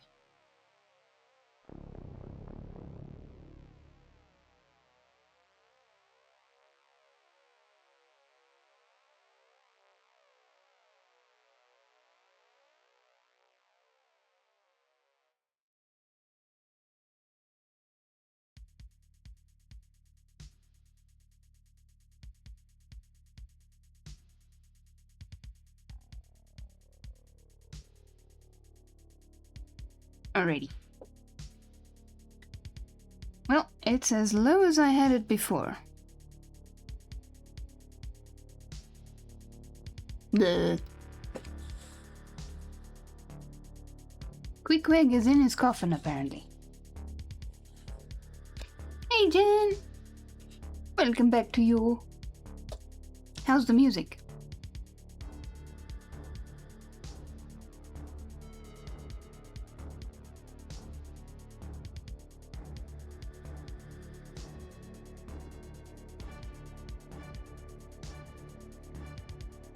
Good? Alrighty.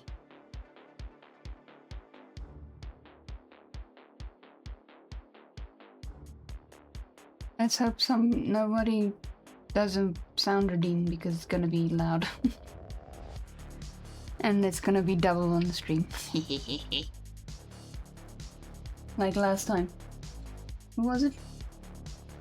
When somebody was doing a whole bunch of...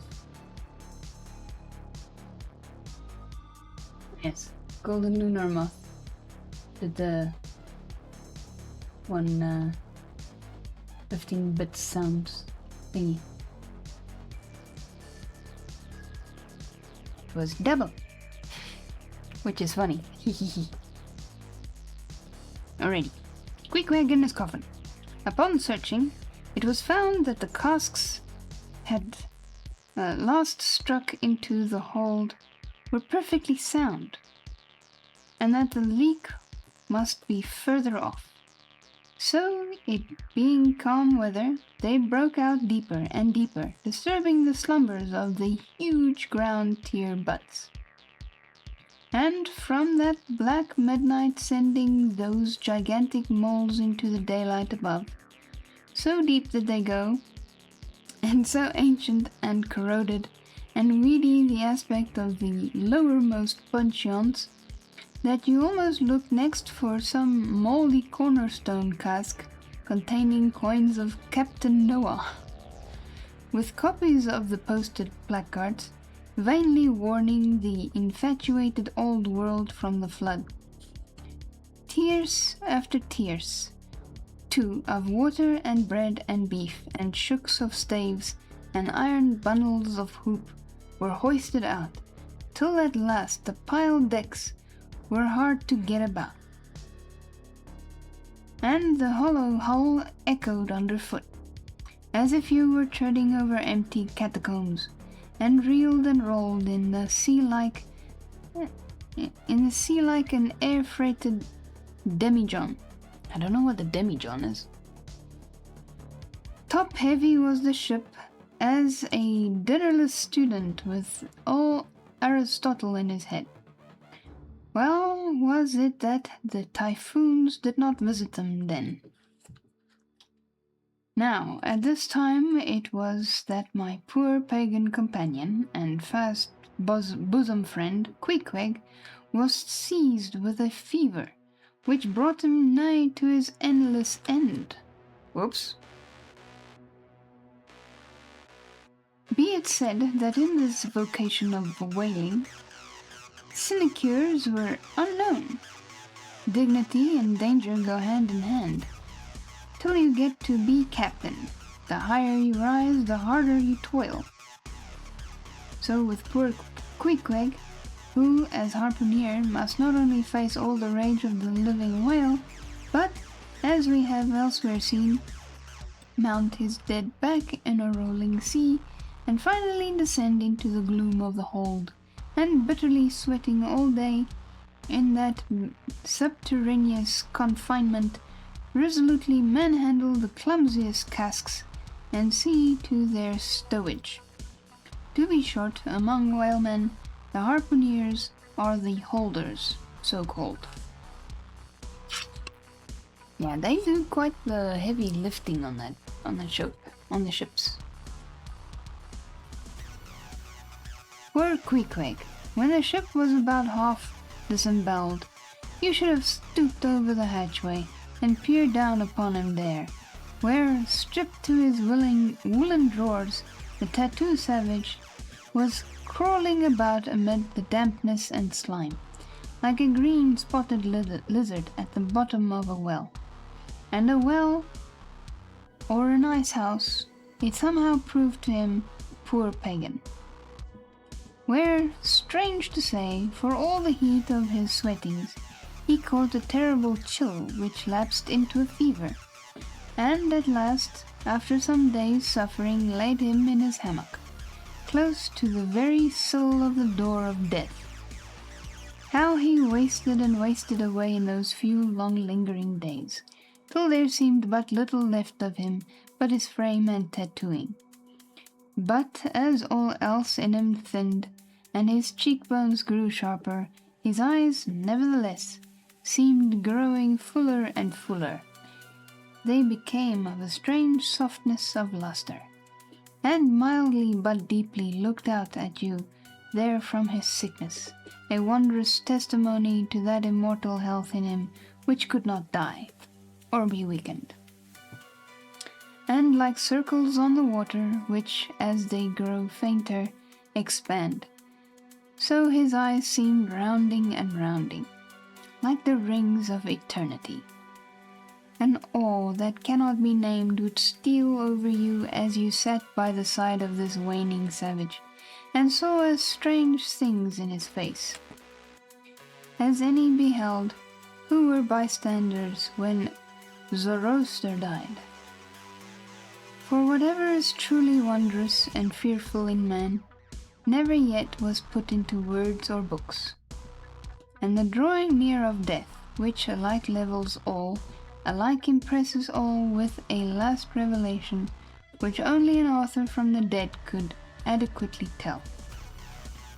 So that, let us say it again, no dying Chaldee or Greek had higher and holier thoughts than those, whose mysterious shades you saw creeping over the face of poor Queequeg, as he quietly lay in his swaying hammock, and the rolling sea seemed gently rocking him to his final rest, and the ocean's invisible flood tide lifted him higher and higher towards his destined heaven.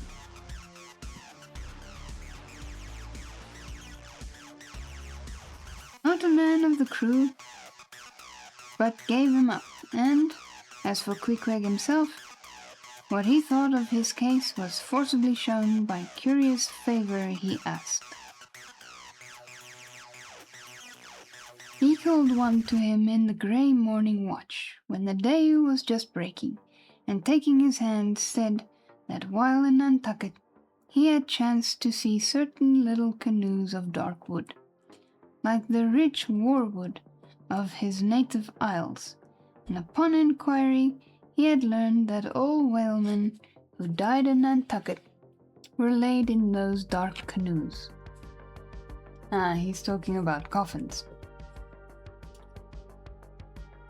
And that the fancy of being so laid had much pleased him, for it was not unlike the custom of his own race, who, after embalming a dead warrior, stretched him out in his canoe, and so left him to be floated away to the starry archipelagos. For not only do they believe that the stars are isles, but that far beyond all visible horizons, their own mild, uncontented seas interflow with the blue heavens, and so form the white breakers of the Milky Way. He added that he shuddered at the thought of being buried in his hammock, according to the usual sea custom, tossed like something vile to the death-devouring sharks. No, he desired a canoe like those of Nantucket, all the more congenial to him, being a whaleman, that like a whaleboat these coffin canoes were without a keel, though that involved but an uncertain steering and much leeway adown the dim ages. Now when this strange circumstance was made known aft, the carpenter was at once commanded to do Queequeg's bidding, whatever it might include. There was some heathenish coffin-coloured old lumber aboard, which upon a long previous voyage had been cut from the aboriginal groves of the Lackaday Islands, and from these dark planks the coffin was recommended to be made. No sooner was the carpenter apprised of the order than, taking his roll, he forthwith, with all the indifferent promptitude of his character, proceeded into the forecastle and took Queequeg's measure with great accuracy, regularly chalking Queequeg's person as he shifted the rule. "Ah, poor fellow, he'll have to die now," ejaculated the Long Island sailor. Going to his vice bench, the carpenter, for convenience sake and general reference, now transferringly measured on it the exact length the coffin was to be, and then made the transfer permanent by cutting 2 notches at its extremities. This done, he marshalled the plank and his tools, and to work. When the last nail was driven and the lid duly planed and fitted, he lightly shouldered the coffin and went forward with it, inquiring whether they were ready for it yet in that direction. Overhearing the indignant but half-humorous cries with which the people on deck began to drive the coffin away,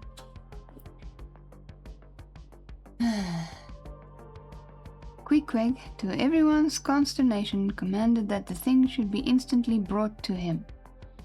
Nor was there any denying him, seeing that, of all mortals, some dying men are the most tyrannical, and certainly, since they will shortly trouble us so little for evermore, the poor fellows ought to be indulged.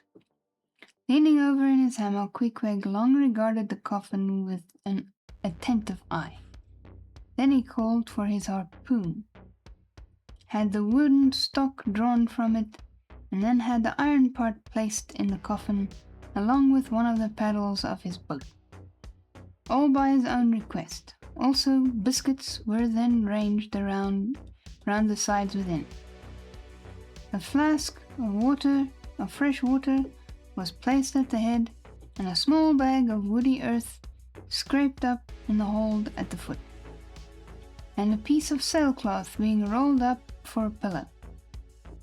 Queequeg now entreated to be lifted into his final bed, that he might make trial of its comforts, if any it had.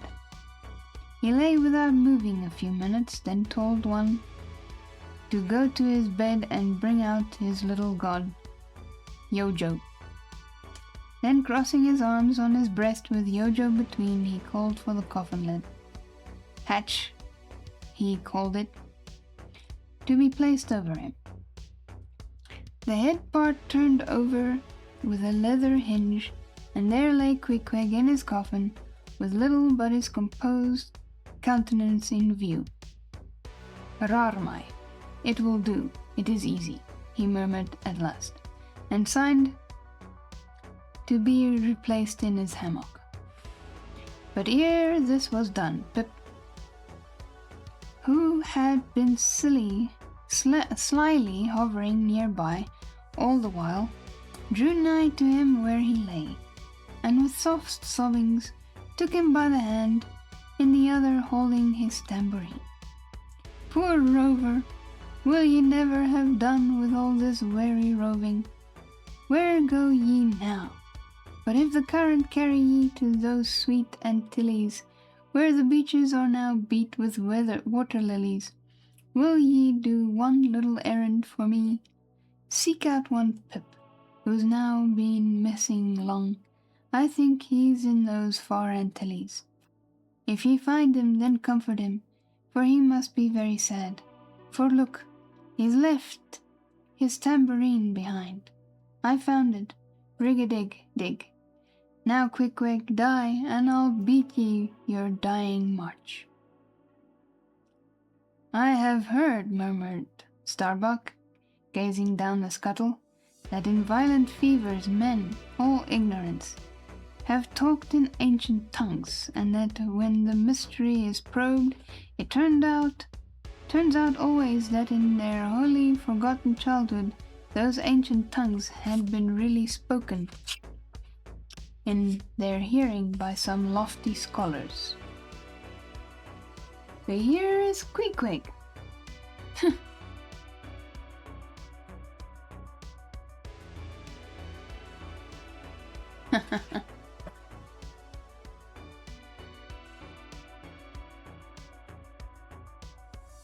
So, to my fond faith, poor Pip, in this strange sweetness of his lunacy, brings heavenly vouchers of all our heavenly homes, where learned he that, but there.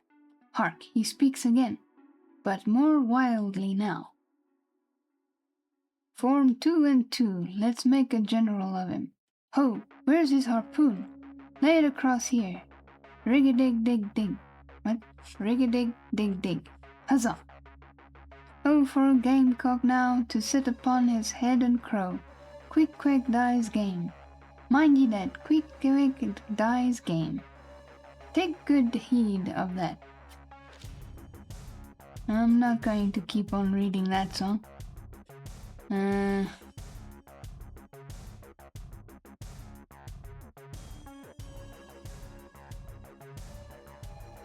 And during all this, Queequeg lay with his eyes closed as if in a dream. Pip was led away, and the sick man was replaced in his hammock. But now that he had apparently made every preparation for death, now that his coffin was proved a good fit, Queequeg suddenly rallied. Soon there seemed no need of the carpenter's box. And thereupon, when some expressed their delighted surprise, he, in substance, said that the cause of his sudden convalescence was this. At a critical moment, he had just recalled a little duty ashore, which he was leaving undone, and therefore had changed his mind about dying. As if dying is a choice.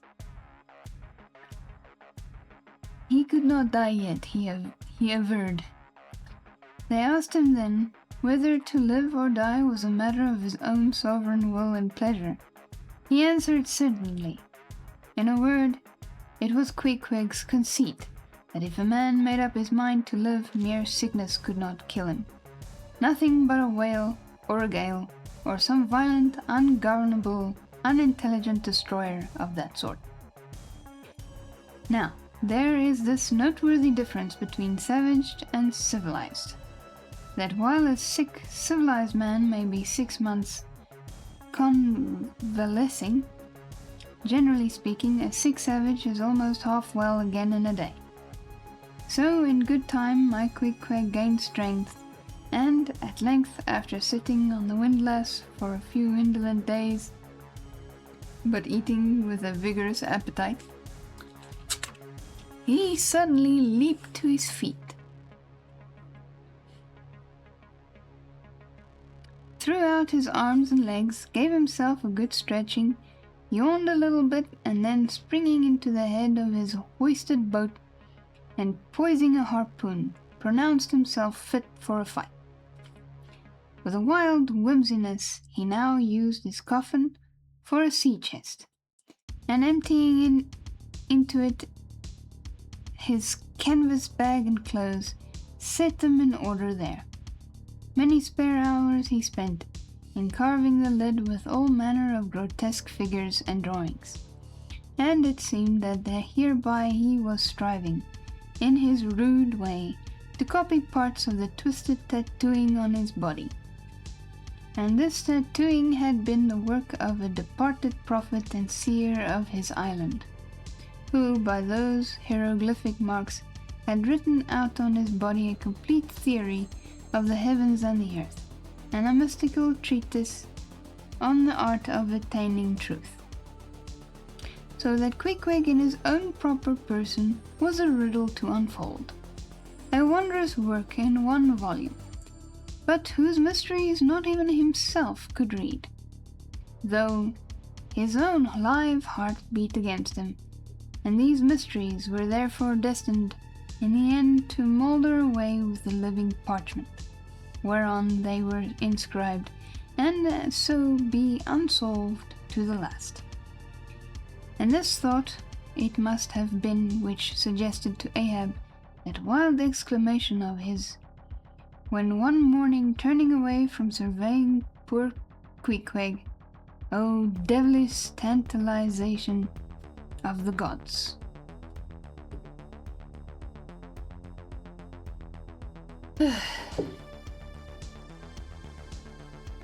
And Jen looks off.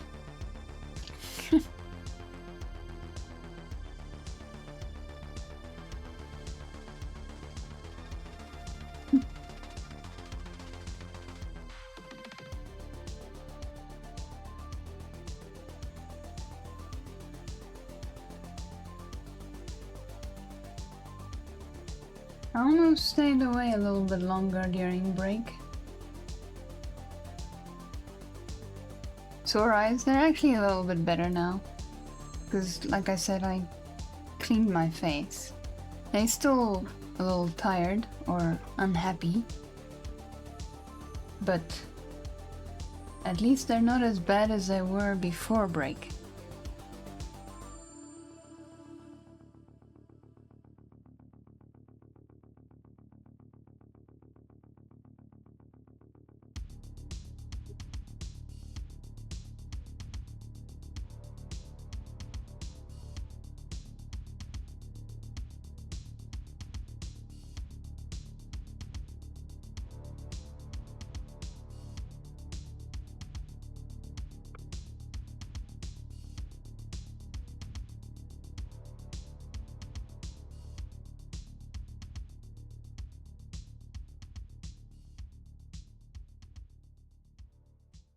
Right.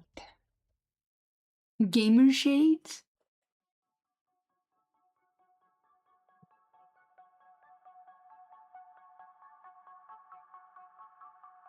Similar to these?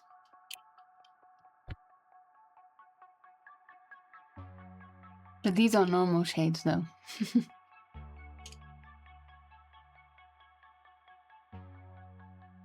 Need to clean them because they're a bit dusty. Maybe.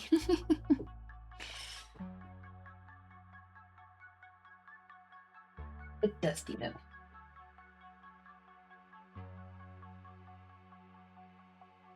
Let me see.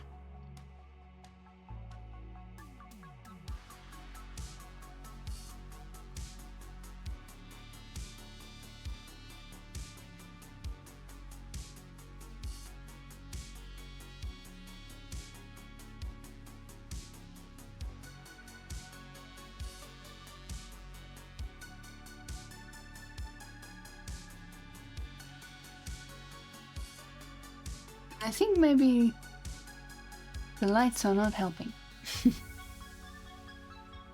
So you might be onto something there, Data.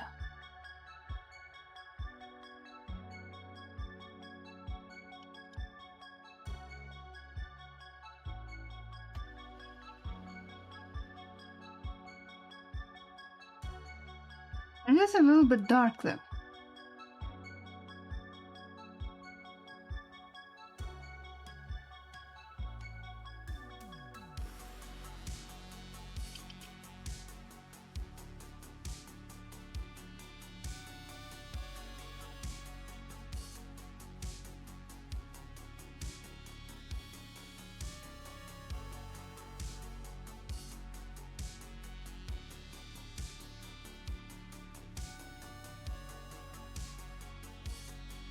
Gaming glasses. I might have to think about getting me some of those.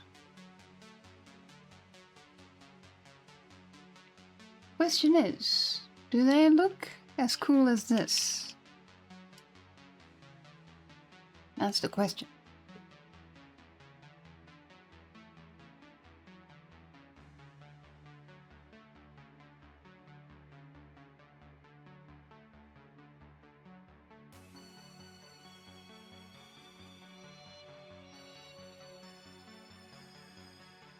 Alright. And those are a little bit too dark. Otherwise, I would try and read with them.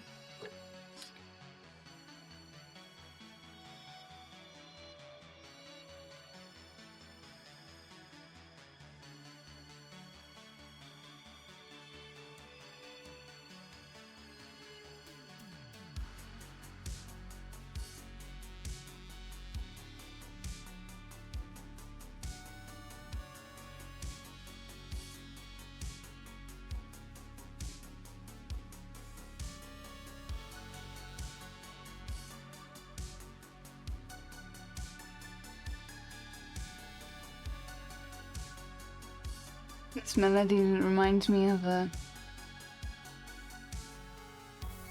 Tetris-like game, or a Tetris-type game that had similar sounds. Father Hanman, hello! Welcome in! How is you?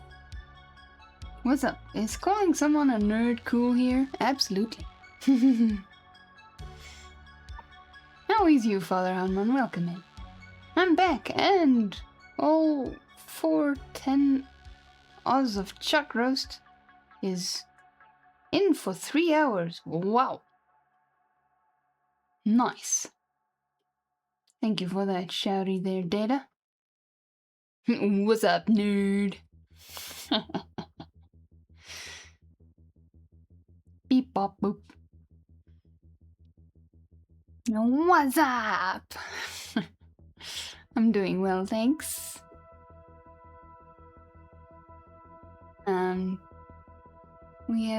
We're talking about tired eyes. Error 404.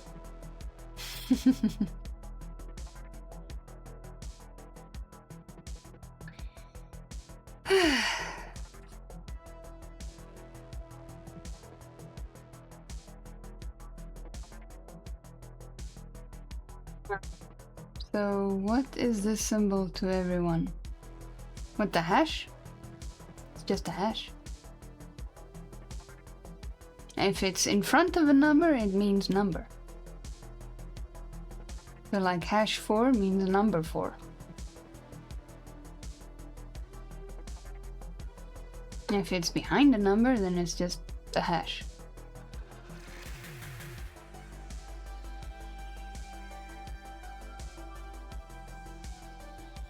And pounds? Well, does it mean pounds?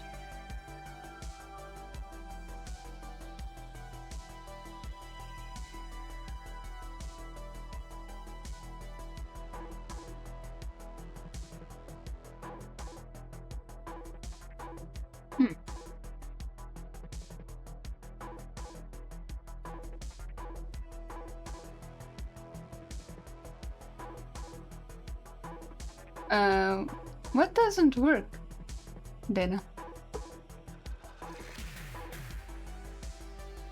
At least in America. Oh. Okay, well that explains it then. Because we don't,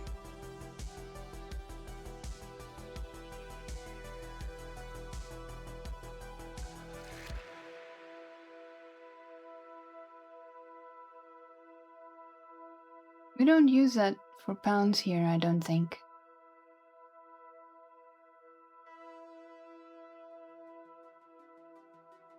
I don't see anybody trying to use an everyone command.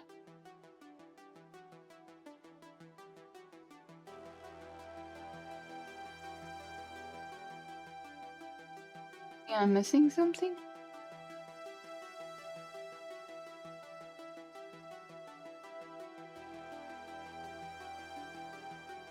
America is for your voicemail, like enter your PIN followed by the pound.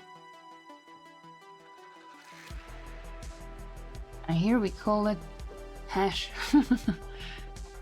we don't call it pound here. We call it a hash. Yeah, mostly uses hashtag. Yeah. Oh, is it on Discord data?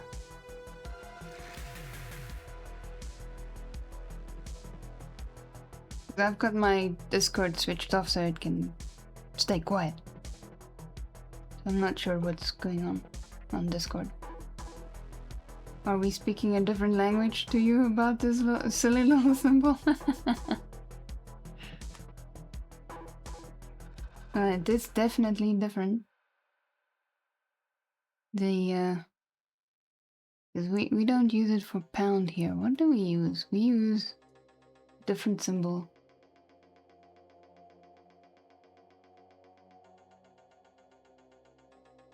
I'm not sure what the symbol is that we use here. Maybe it is a hashtag. I don't know. But I personally haven't gotten you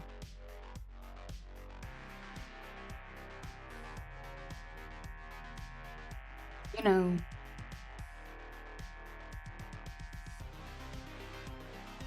come across, that's what I'm trying to say. It being used as pound. You might boot up Stowe? Nice.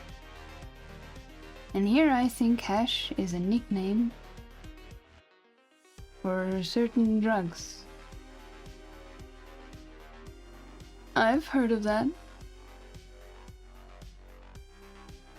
You haven't played Stowe in months? Same here. You're not alone. I think the last time I played was with you, actually.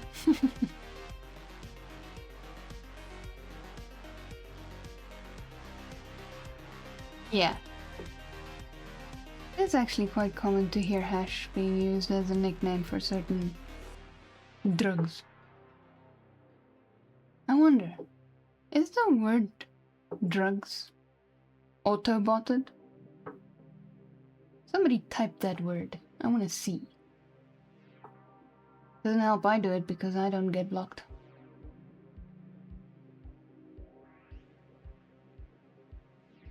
There we go. No need to cut it in bits.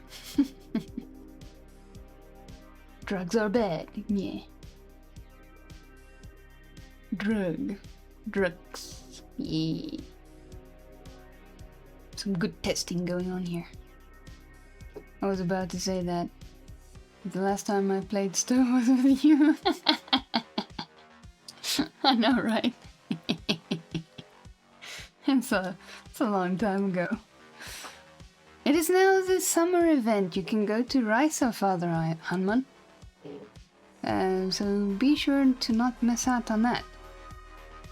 And I must take my own advice and play some Stowe as well. And enjoy the summer on Risa. I assumed it would get me, so I wasn't taking talking chances. That's fine, Slayer.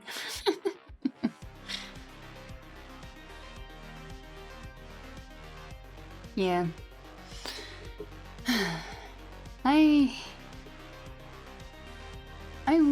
generally try to teach my automat to not be so super sensitive. I actually have it to filter out only like,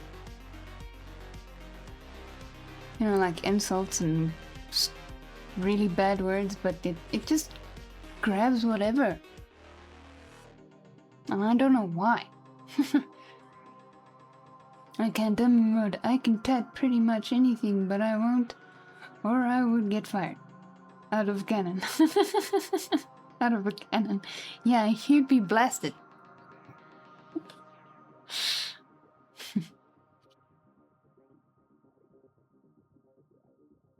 Alrighty. Chapter 111. We don't have much left. Well, it doesn't look like that much, but that's still a lot of book to read.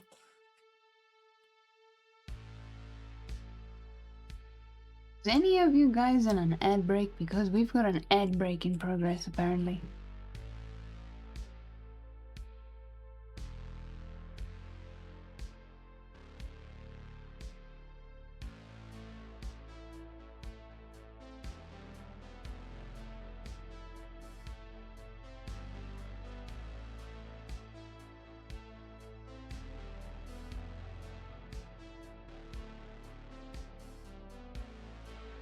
Followage. Father Herman has been following me for 1 year, 1 month, and 5 days. And 1 hour. Wow. So specific. Why didn't they add in the seconds while they were at it? Slayer has been following for 4 months, 1 day, and 23 hours. Nice, nice. Let's go. GG's. GG's on the followage.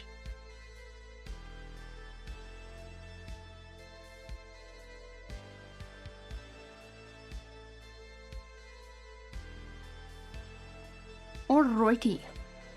Let us continue.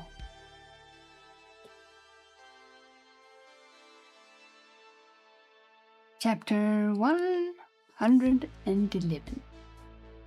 The Pacific.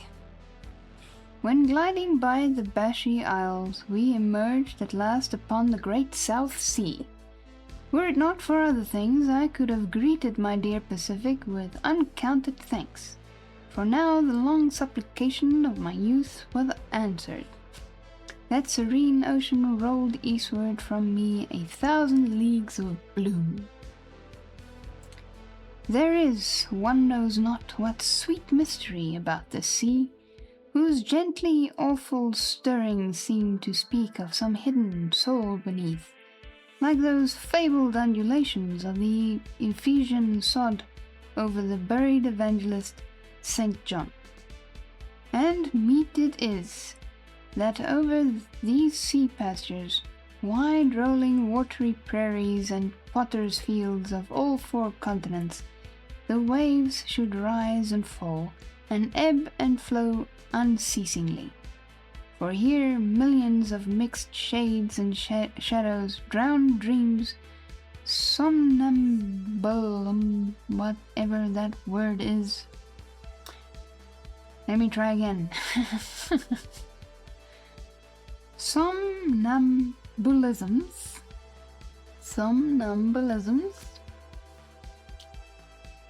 reveries, all that we call lives and souls lie dreaming, dreaming still, tossing like slumberers in their beds, the ever-rolling waves but made so by their restlessness.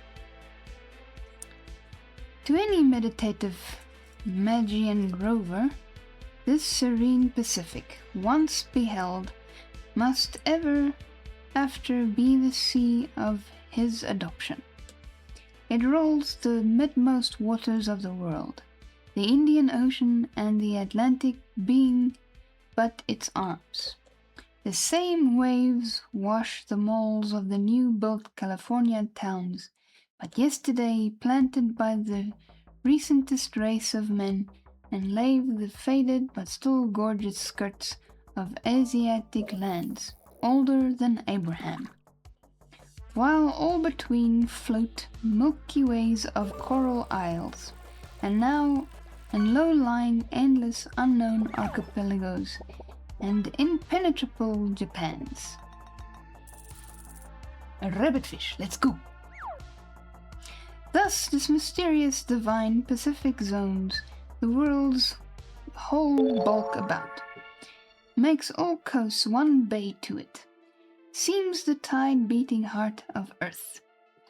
Lifted by those eternal swells, you needs must own the seductive god, bowing your head to Pan. Or bowing your head to Pan. Lucis, hello! Welcome in! How is you? And you got a shrimp toy? Nice! GG's on your shrimp toy. Okay. Nice pen. What are we reading? We are reading this monstrosity of a book, Moby Dick, aka the Whale. Ooh, yes. Is it ooh or is it ew?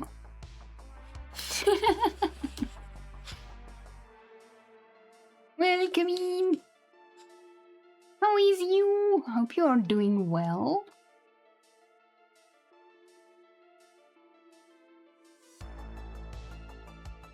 Ooh, not you. For me, it's you. If you hang around long enough, you'll probably spot a skipped. You'll probably spot a chapter getting skipped. Or 2. Or 3. How many did I skip earlier, Jen? Was it 4? It was quite a bit. Oh my goodness. Those are cute emotes. I have to check them out. Lottie Bob. Cute heart. Nice. And then Nugs. Nug raid emote. Is those chicken nuggets? That's so cute.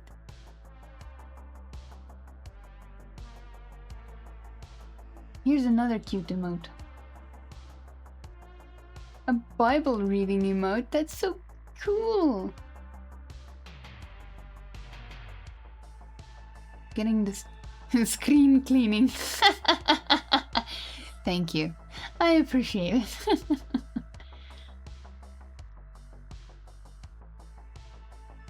The screen has now been cleansed. Thank you very much. And Slayer coming in with the cute cat emotes. Nice. Those are cool. I love emotes. Alrighty. Let us continue. Goes bananas. Yes. Go bananas. We've got an emote party going on. How am I supposed to keep on reading? I like this party. I like this party better than reading. I see this one as a window cleaner. Yeah. I can see that. He just needs a cloth. Father Herman does not disappoint with all the emotes he's dropping in. Yay! So, those are a lot of emotes, and they're all Nug emotes. Nug has the coolest and cutest bloomin' emotes. That nugget high is too darn adorable. And then the one with the getting bonked by the newspaper, that's also quite cute.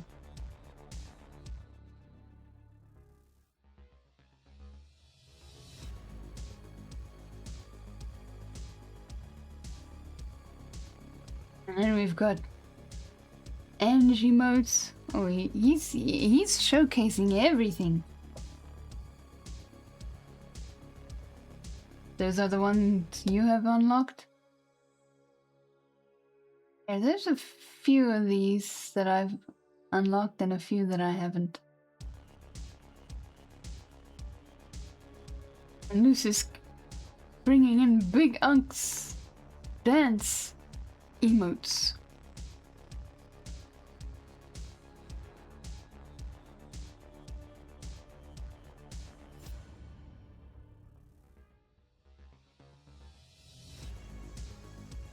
So many cool emotes.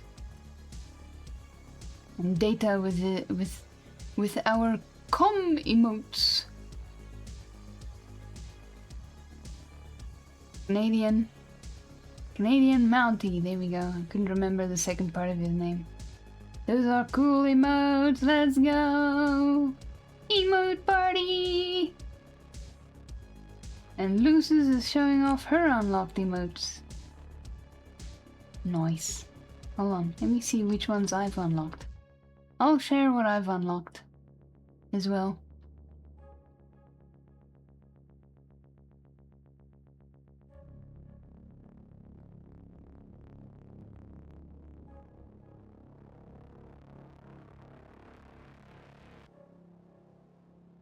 These are all my unlocked emotes. I might as well join the party, right? Let's go!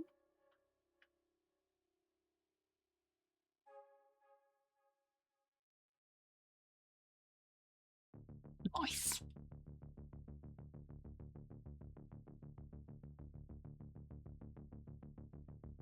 Sir mad, Sir sad, surprise, Sir ooh.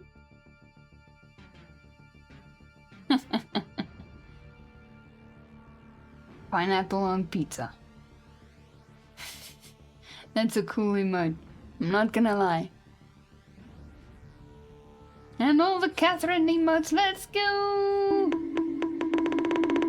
I'm being monked.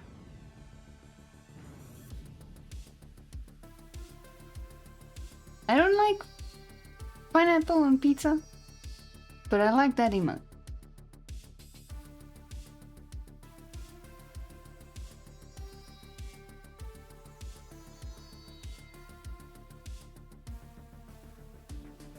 Partying with emotes are way more fun than reading. Spam. Yes! Spam. Let's spam more emotes. Let's go!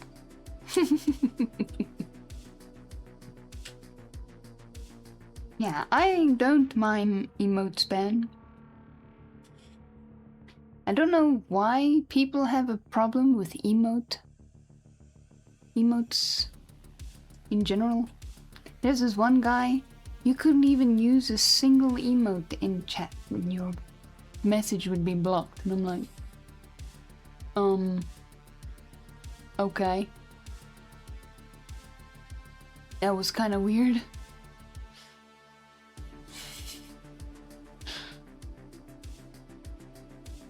Oh my goodness.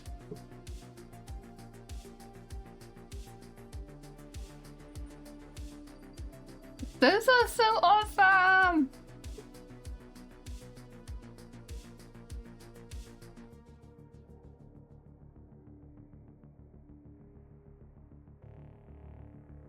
I'm like, that's... Bring it on.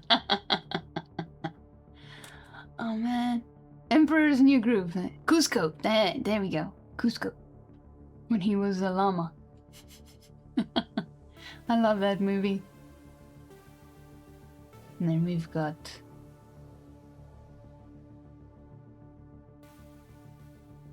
some Muppets. We've got Big Unk.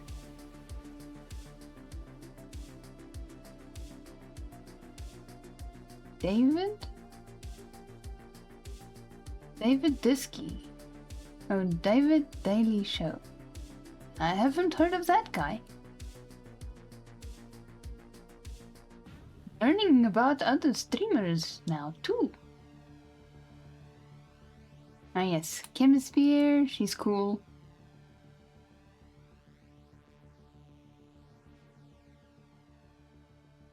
Graphic Word Live, wow. Oh, sorry about that. Ah yes, and Pastor Dustin. And Beowulf emotes, Jeepers Lucis. You've got so many emotes, wow. And don't worry, Father Husman's also like contributing to the party here. And flat cap emotes. And Papa Tsunami emotes. It is Papa Tsunami, right? Yeah.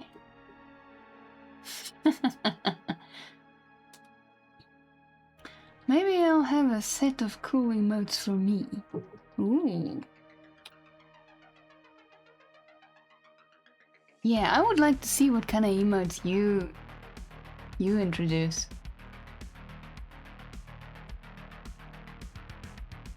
Oh yeah, North Hill Live emotes, those are also good.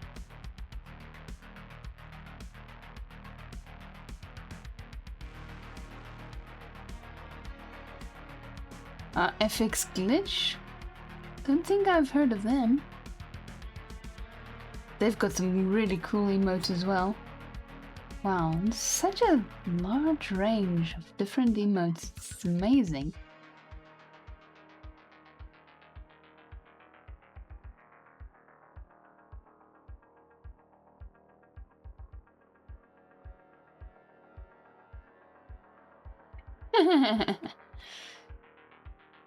You've got the Pixel Bob. Wait, is that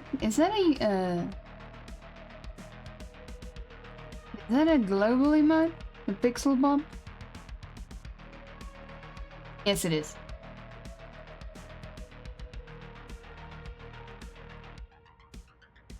The goat. Oh, we've got a coffee. Janu. Don't know who Janu is. I'm gonna have to check out some of these guys later on. Razel, I know of her. Those are some really cool emotes. Wow. Jeepers. Silly auto mod. What did the auto mod do now? Where my pony? Where is your pony? Did you try to post a pony and it got auto modded?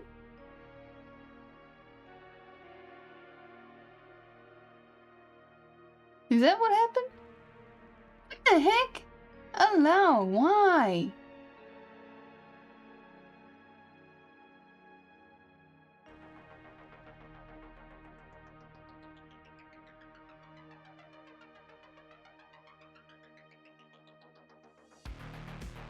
It misread Crush It.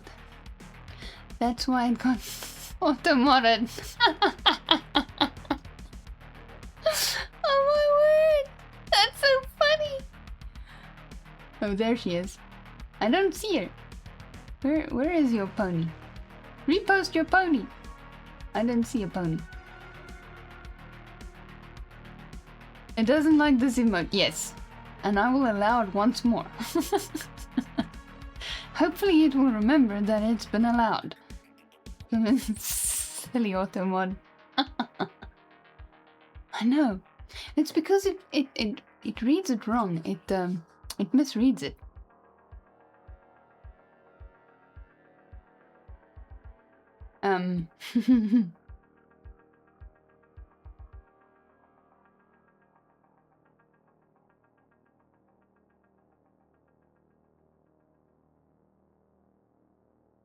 Which is very interesting.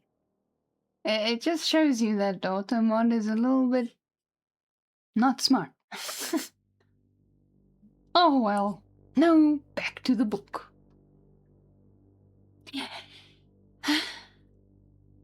If you insist. That was fun though. I enjoyed all those emotes. That was fun. We should do it again sometime.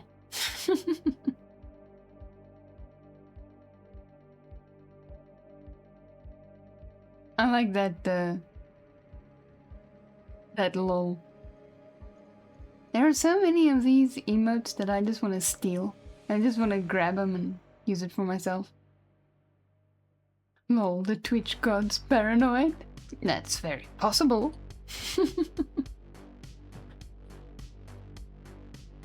Alrighty, as Lucius insists, we shall get back to the book. We killed a good couple of minutes. And Father Herman, he's triggered! He's triggered by Autobot. Automod. I am triggered too. I am triggered by this book. And we've got the trolls. Here we go. A good army of trolls. Nope. Assassinator Steph's nope.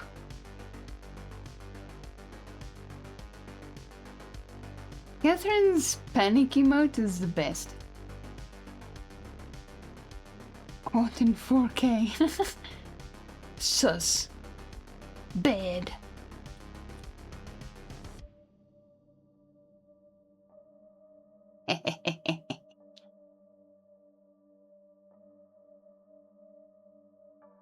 Such much fun emotes.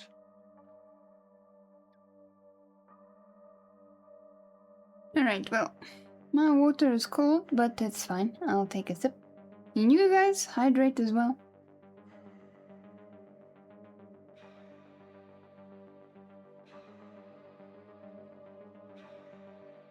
Oh, that's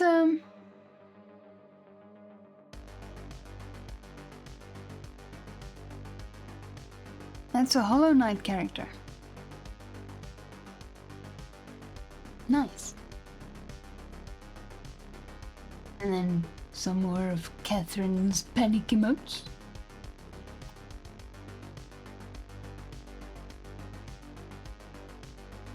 I have so many emote ideas, but I don't have enough emote slots for all of them.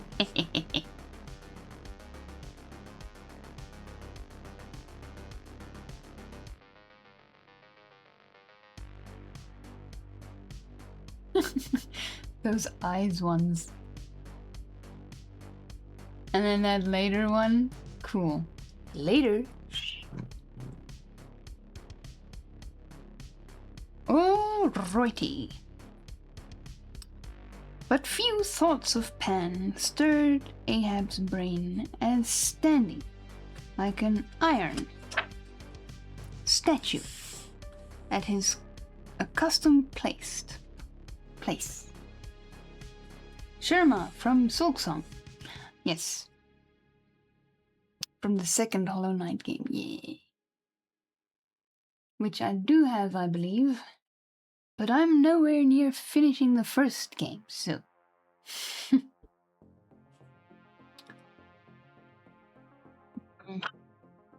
Might as well read this last one again.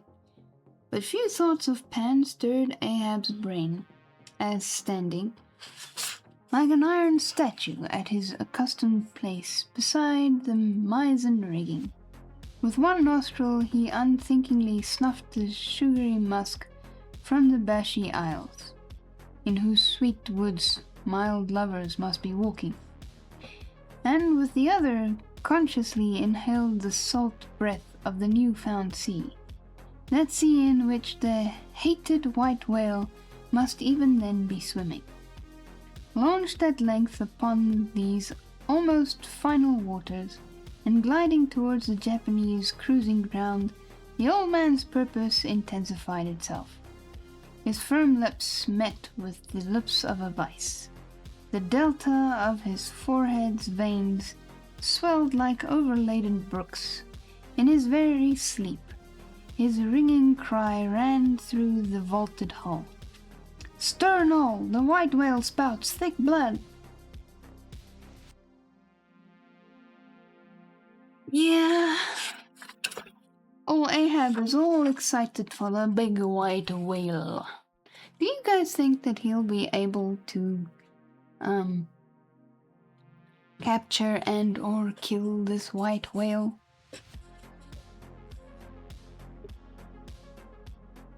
Because I kinda sorta know this story, but I don't know the ending. And when I watched that old movie with my dad, I was a small, wee little chop. So memories are very, very few, far between, and hazy.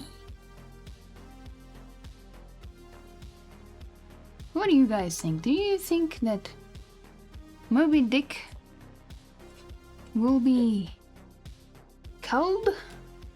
Finish the book to find out. But I want to know what you think. What is your prediction? I know that there are some of you that have read this book, but there are many that have not. So I want to know, what are the predictions of those who have not? Unless everybody that's here has actually read the book, in which case, well, we'll see. I think lots of things will happen. Including a chase, that's for sure. Because I do expect us to find the white whale. 2 hours later. 2 hours later. Yes, yes. But I don't think we will reach that battle within 2 hours, and unfortunately. Let me see. This...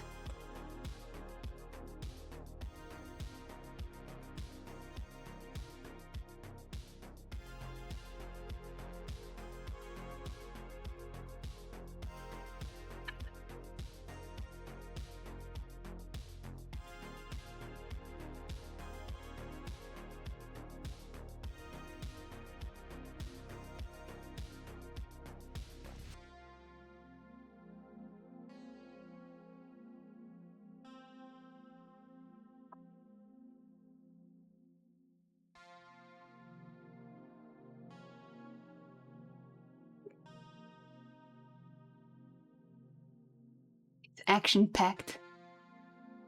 Ooh. Stuff happens. Oh yeah. Alright.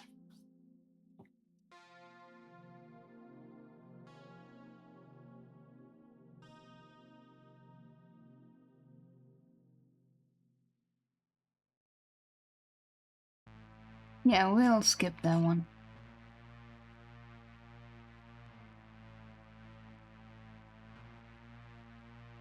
Because they are in a completely different area.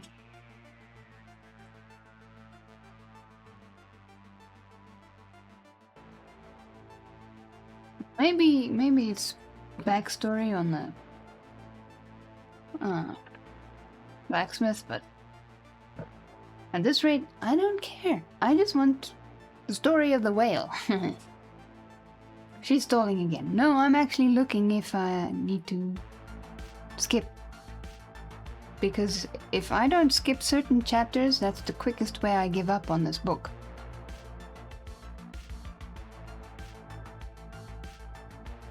Yes, because I do not want to go into 3 or 4 chapters of some philosophical idea of some other thought that's got absolutely nothing to do with the story. Because I lose the plot completely. And then I get upset. And then I start complaining. And then I get upset even more because I'm complaining. So I rather skip. And keep to the story at hand.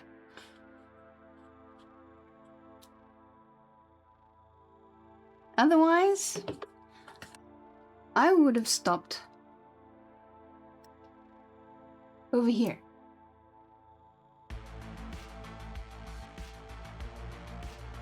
I wouldn't have gone further than this thickness of the book.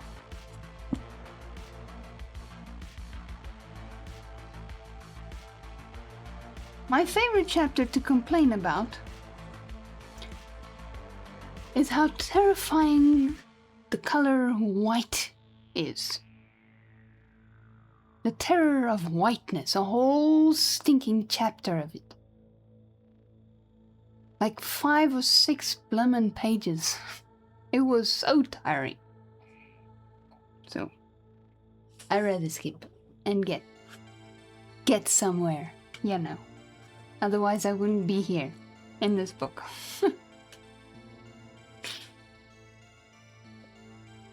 I'm so glad that I didn't need to read this book in school, because I would take one look at it and say, it was nice knowing you, but I'm not gonna read it.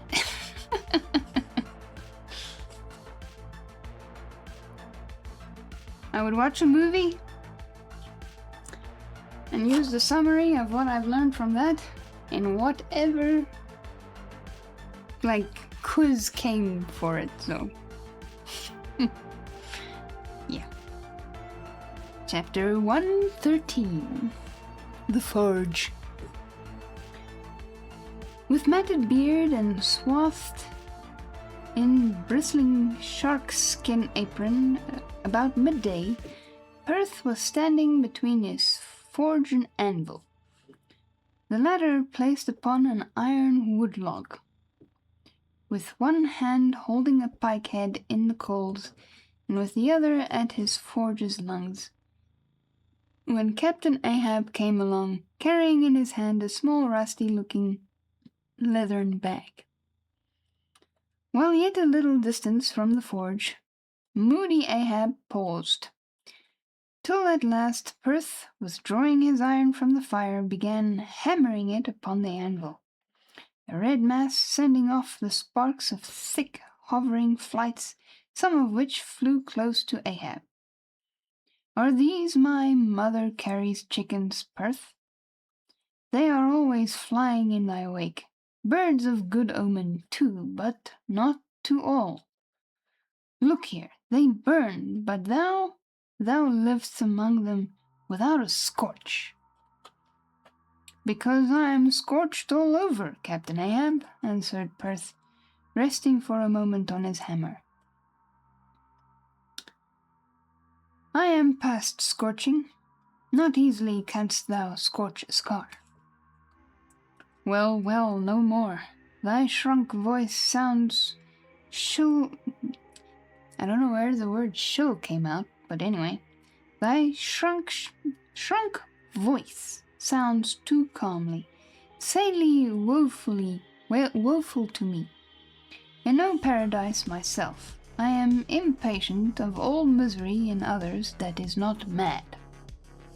"Thou shouldst go mad, blacksmith. Say, why dost thou not go mad? How canst thou endure without being mad? Do the heavens yet hate thee, that thou canst not go mad? What wert thou making there?"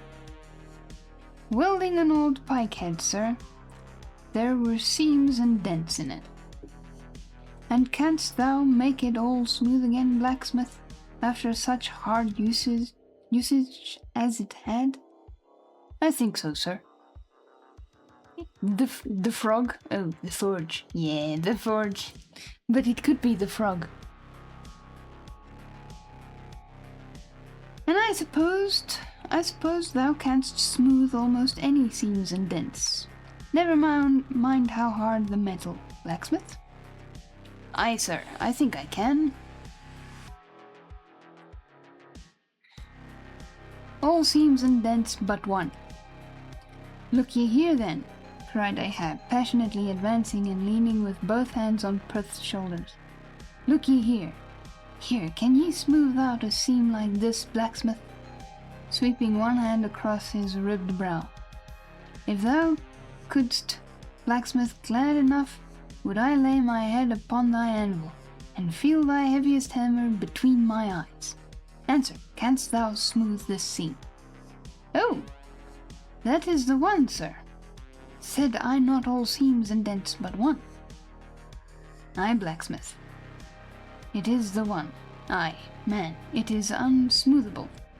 For though thou only seest it here in my flesh, it has worked down into the bone of my skull. That is all wrinkles. But away with child's play, no more gaffs and pikes today. Look ye here," jingling the leathern bag as if it were full of gold coins. "I too want a harpoon made, one that 1,000 yoke of fiends could not part, Perth. Something that will stick in a whale like his own fine bone. There's the stuff," flinging the pouch upon the anvil. "Look ye, blacksmith, these are the gathered nail stubs of the steel shoes of racing horses."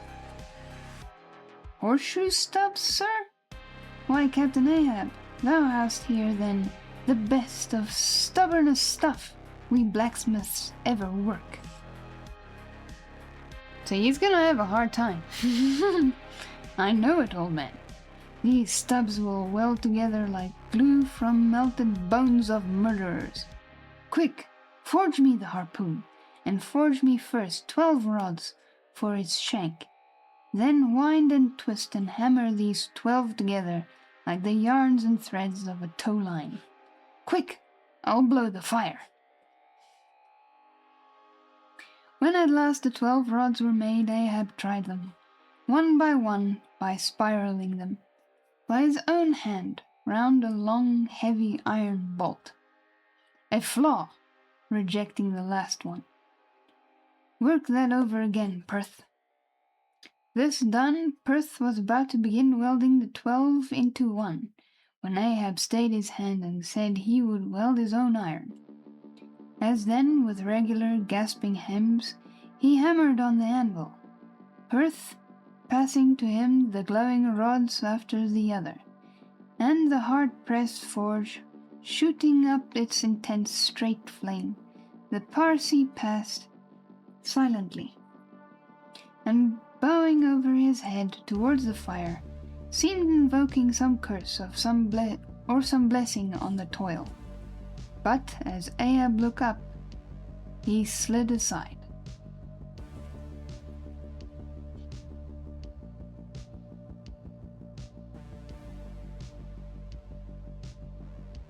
Looks like Jen is getting all cozy with those cozy emotes. What's that bunch of lucifers dodging about there for? Muttered Stubb, looking on from the forecastle. That Parsee smells fire like a fusee, and smells of it himself, like a hot musket's powder pan. At last the shank, in one complete rod, received its final heat, and as Perth, to temper it, plunged it all hissing into the cask of water nearby, the scalding steam shot up into Ahab's bent face. Wouldst thou brand me, Perch? Wincing for a moment with the pain. Have I been but forging my own branding iron then? Pray God, not that. Yet I fear something, Captain Ahab. Is not this harpoon for the white whale? For the white fiend, but now for the barbs. Thou must make them thyself, man. Here are my razors, the best of steel. Here, and make the barbs sharp as the needle sleet of the icy sea. For a moment the old blacksmith eyed the razors as though he would fain not to use them. Take them, man, I have no need for them, for I know neither shave, sup, nor pray till, but here to work. Fashioned at last into an arrowy shape and welded by Perth to the shank, the steel soon pointed the end of the iron, and as the blacksmith was about giving the barbs their final beat, prior to tempering them, he cried to Ahab to place the water cask near. No, no water for that. I want it of the true death temper. Ahoy there, Dashtigo, Quick, Dagu. What say ye pagans? Will ye give me as much blood as will cover this barb? Holding it up high. A cluster of dark nods replied, yes. 3 punctures were made in the heathen flesh, and the white whale's barbs were then tempered.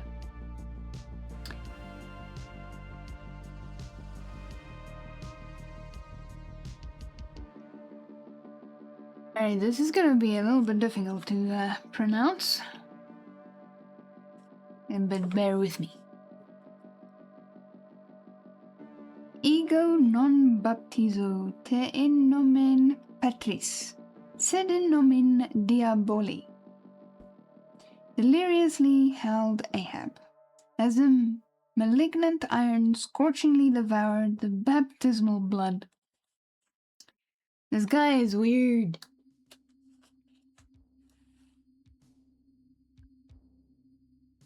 Now, mustering the spare poles from below and selecting one of hickory with the bark still investing it, Ahab fitted the end to the socket of the iron. A coil of new tow line was then unwound, and some fathoms of it taken to the windlass and stretched to a great tension, pressing his foot upon it till the rope hummed like a harp string. Then, eagerly bending over it, and seeing no strandings, Ahab exclaimed, "Good, and now for the sizings, or seizings." So I guess no war and peace for you.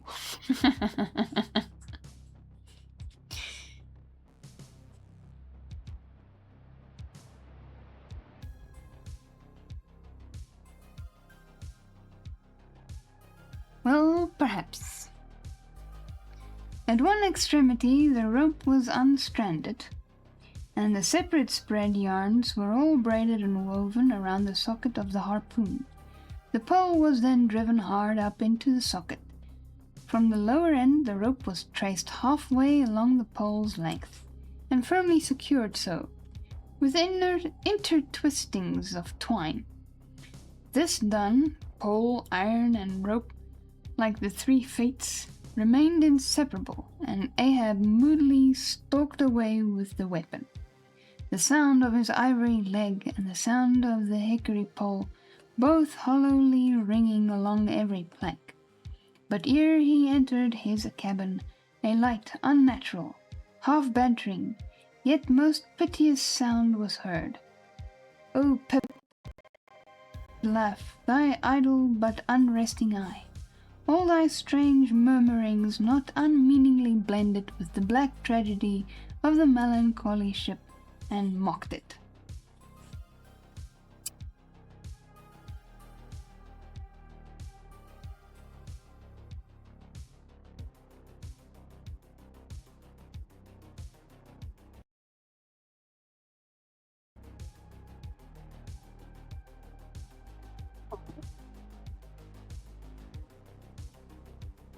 Well, we don't have any new words for today. Unfortunately, this will have to be left for next week. But we've made progress again today. And quite a bit too. Look at that. That is quite the progress. Goodness.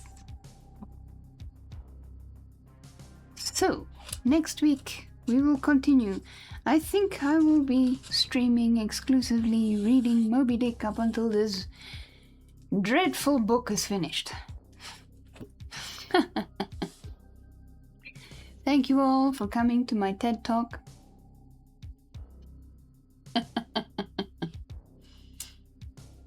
Ah, goodness, goodness, goodness. Let's go.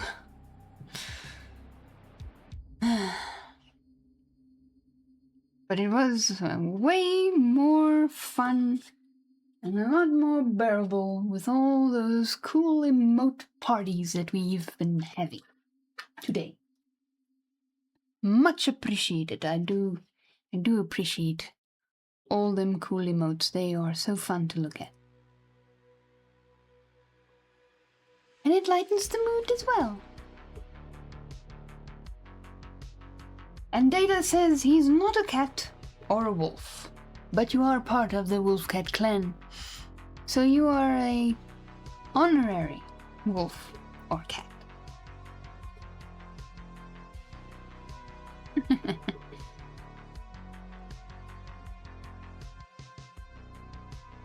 Alrighty, who shall we raid?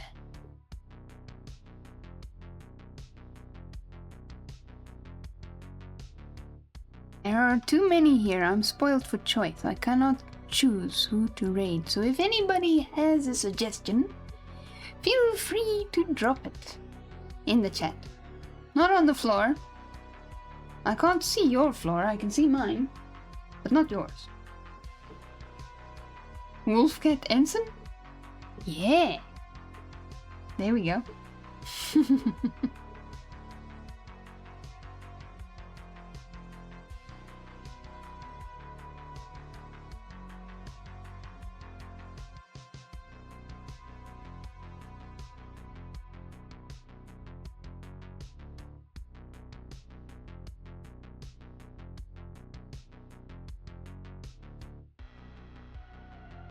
No suggestions being made?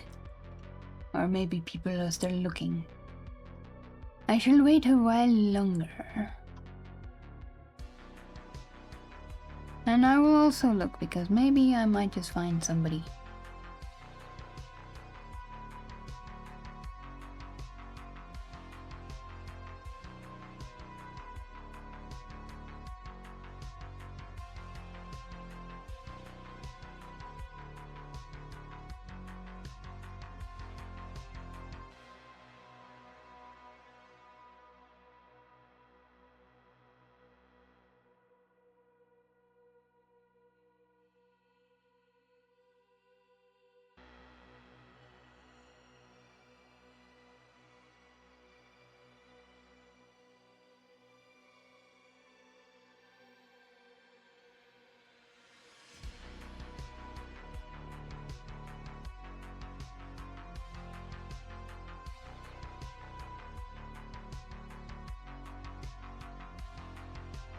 Well, I think to never had problems with lurkers.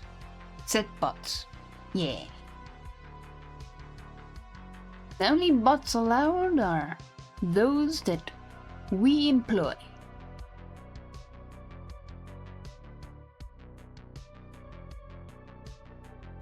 I think we're gonna keep to the chill vibes. So it is a... It's a tie between the just chatting and art. So we've got Serena doing art, and we've got Joker in a vest doing just chatting. They both started recently.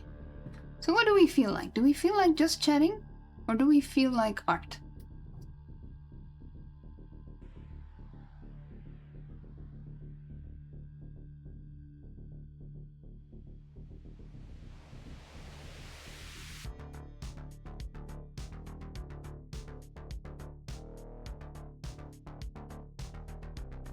Got these things that keep popping up on the top of my chat, and it makes the chat jump. Hard choice. I see. Lucis is thinking about it. Is she gonna flip a coin? If only I had a coin, I would actually flip it.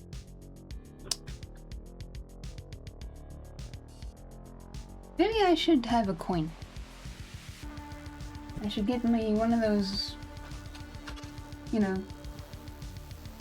big toy coins and flip it.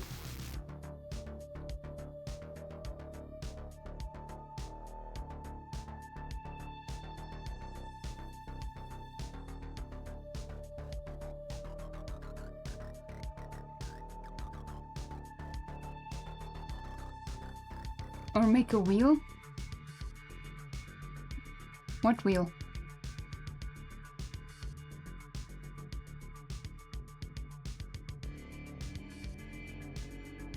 Oh, there's my alarm to end stream.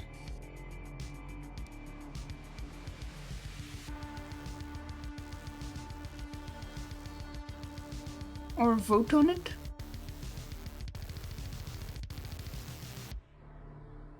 Let me move this book out of the way. You know, we sometimes do a vote.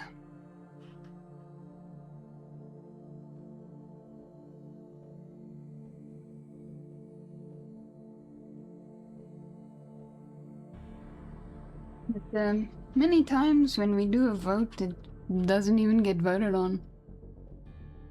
Just pick one.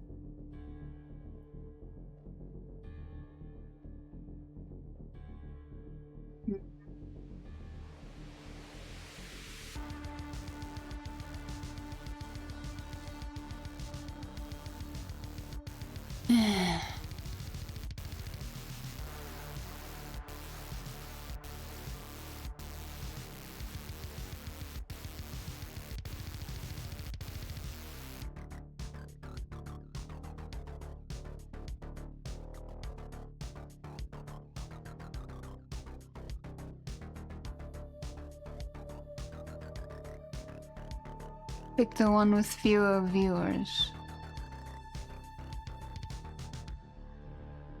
Yeah, I usually do that. But these two are tied. The one is fluctuating between 5 and 6, and the other one's got 6. Stable 6.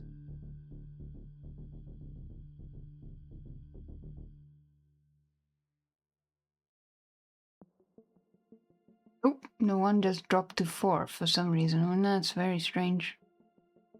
What? They both dropped to 4 viewers? No, man.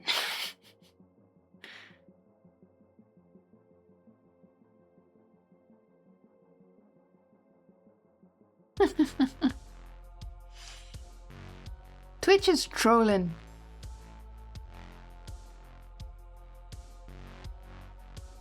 Right, I think we'll go with art. We'll go with art. It looks kind of chill and cozy.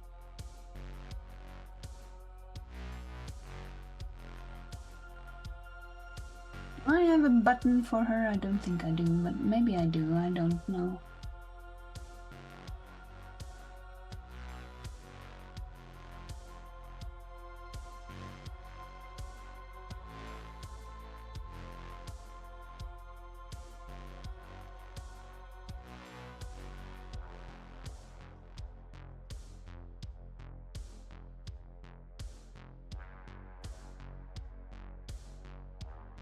Oh, she changed her profile picture. I'm gonna have to update that. Thank you for the raid message, Lucis. Bum bum bum. There is a shouty for Serena.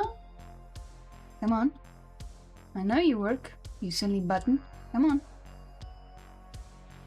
on. It is being stubborn.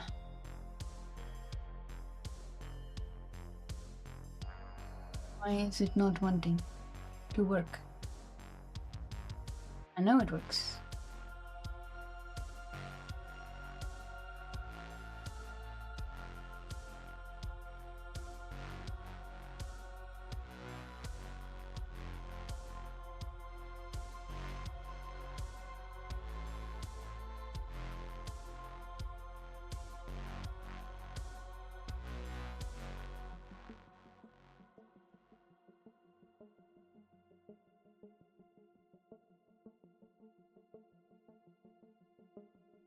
Try again. Nope. It seems to not wanting to work, which is strange. Anyway, I'll just copy it. We'll be raiding soon if anyone can stay. If not, have a blessed day and evening, everyone. Thank you for stating that, Jen. Right, we will... Oh, all the snoozes have been used. Oops. Oh well. Thank you for being here, Slayer. Thank you for being here, Lucis. There is a shouty for Serena. She's doing art.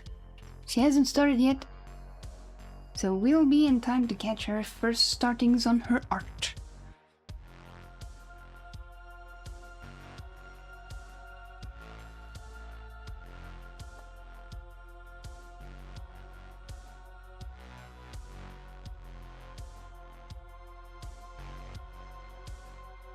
And thank you for being here, everybody. Thank you, Lucis, for stopping in. Father Hanman, Slayer, Data, Jen, everybody that's come in here. You guys are awesome. Thank you for spending your valuable time with me. I appreciate it very, very much. I hope you all have a fantastic rest of your day, evening, morning, afternoon, whichever time it may be for you. May it be restful. I might go to bed because I need some sleep before work. Radio Data. Take good care of yourself. Sleep is important indeed. It's 5 p.m. there. Yes, me and Data is in the same, or close to the same, like timeline. For me, it's 2 a.m., but I think it's 1 a.m. for Data. I can be wrong. And I do know there's an hour difference.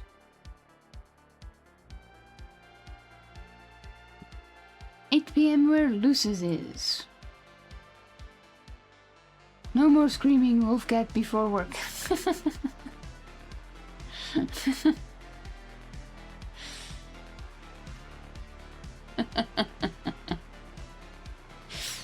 Yes.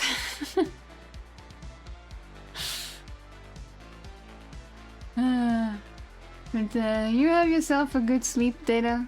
Rest well. God bless you all. Love you all. Catch you all again next week for some more Moby Dick. Take care, everybody. Bye-bye.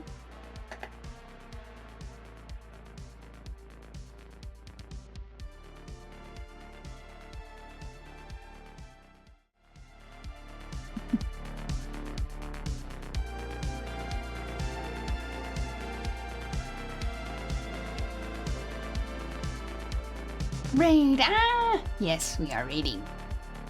Stick around for the raid! And remember to copy that raid message. Thank you again, Lucis, because for some reason my buttons are not working today. I appreciate you. Thank you much. Thank you much.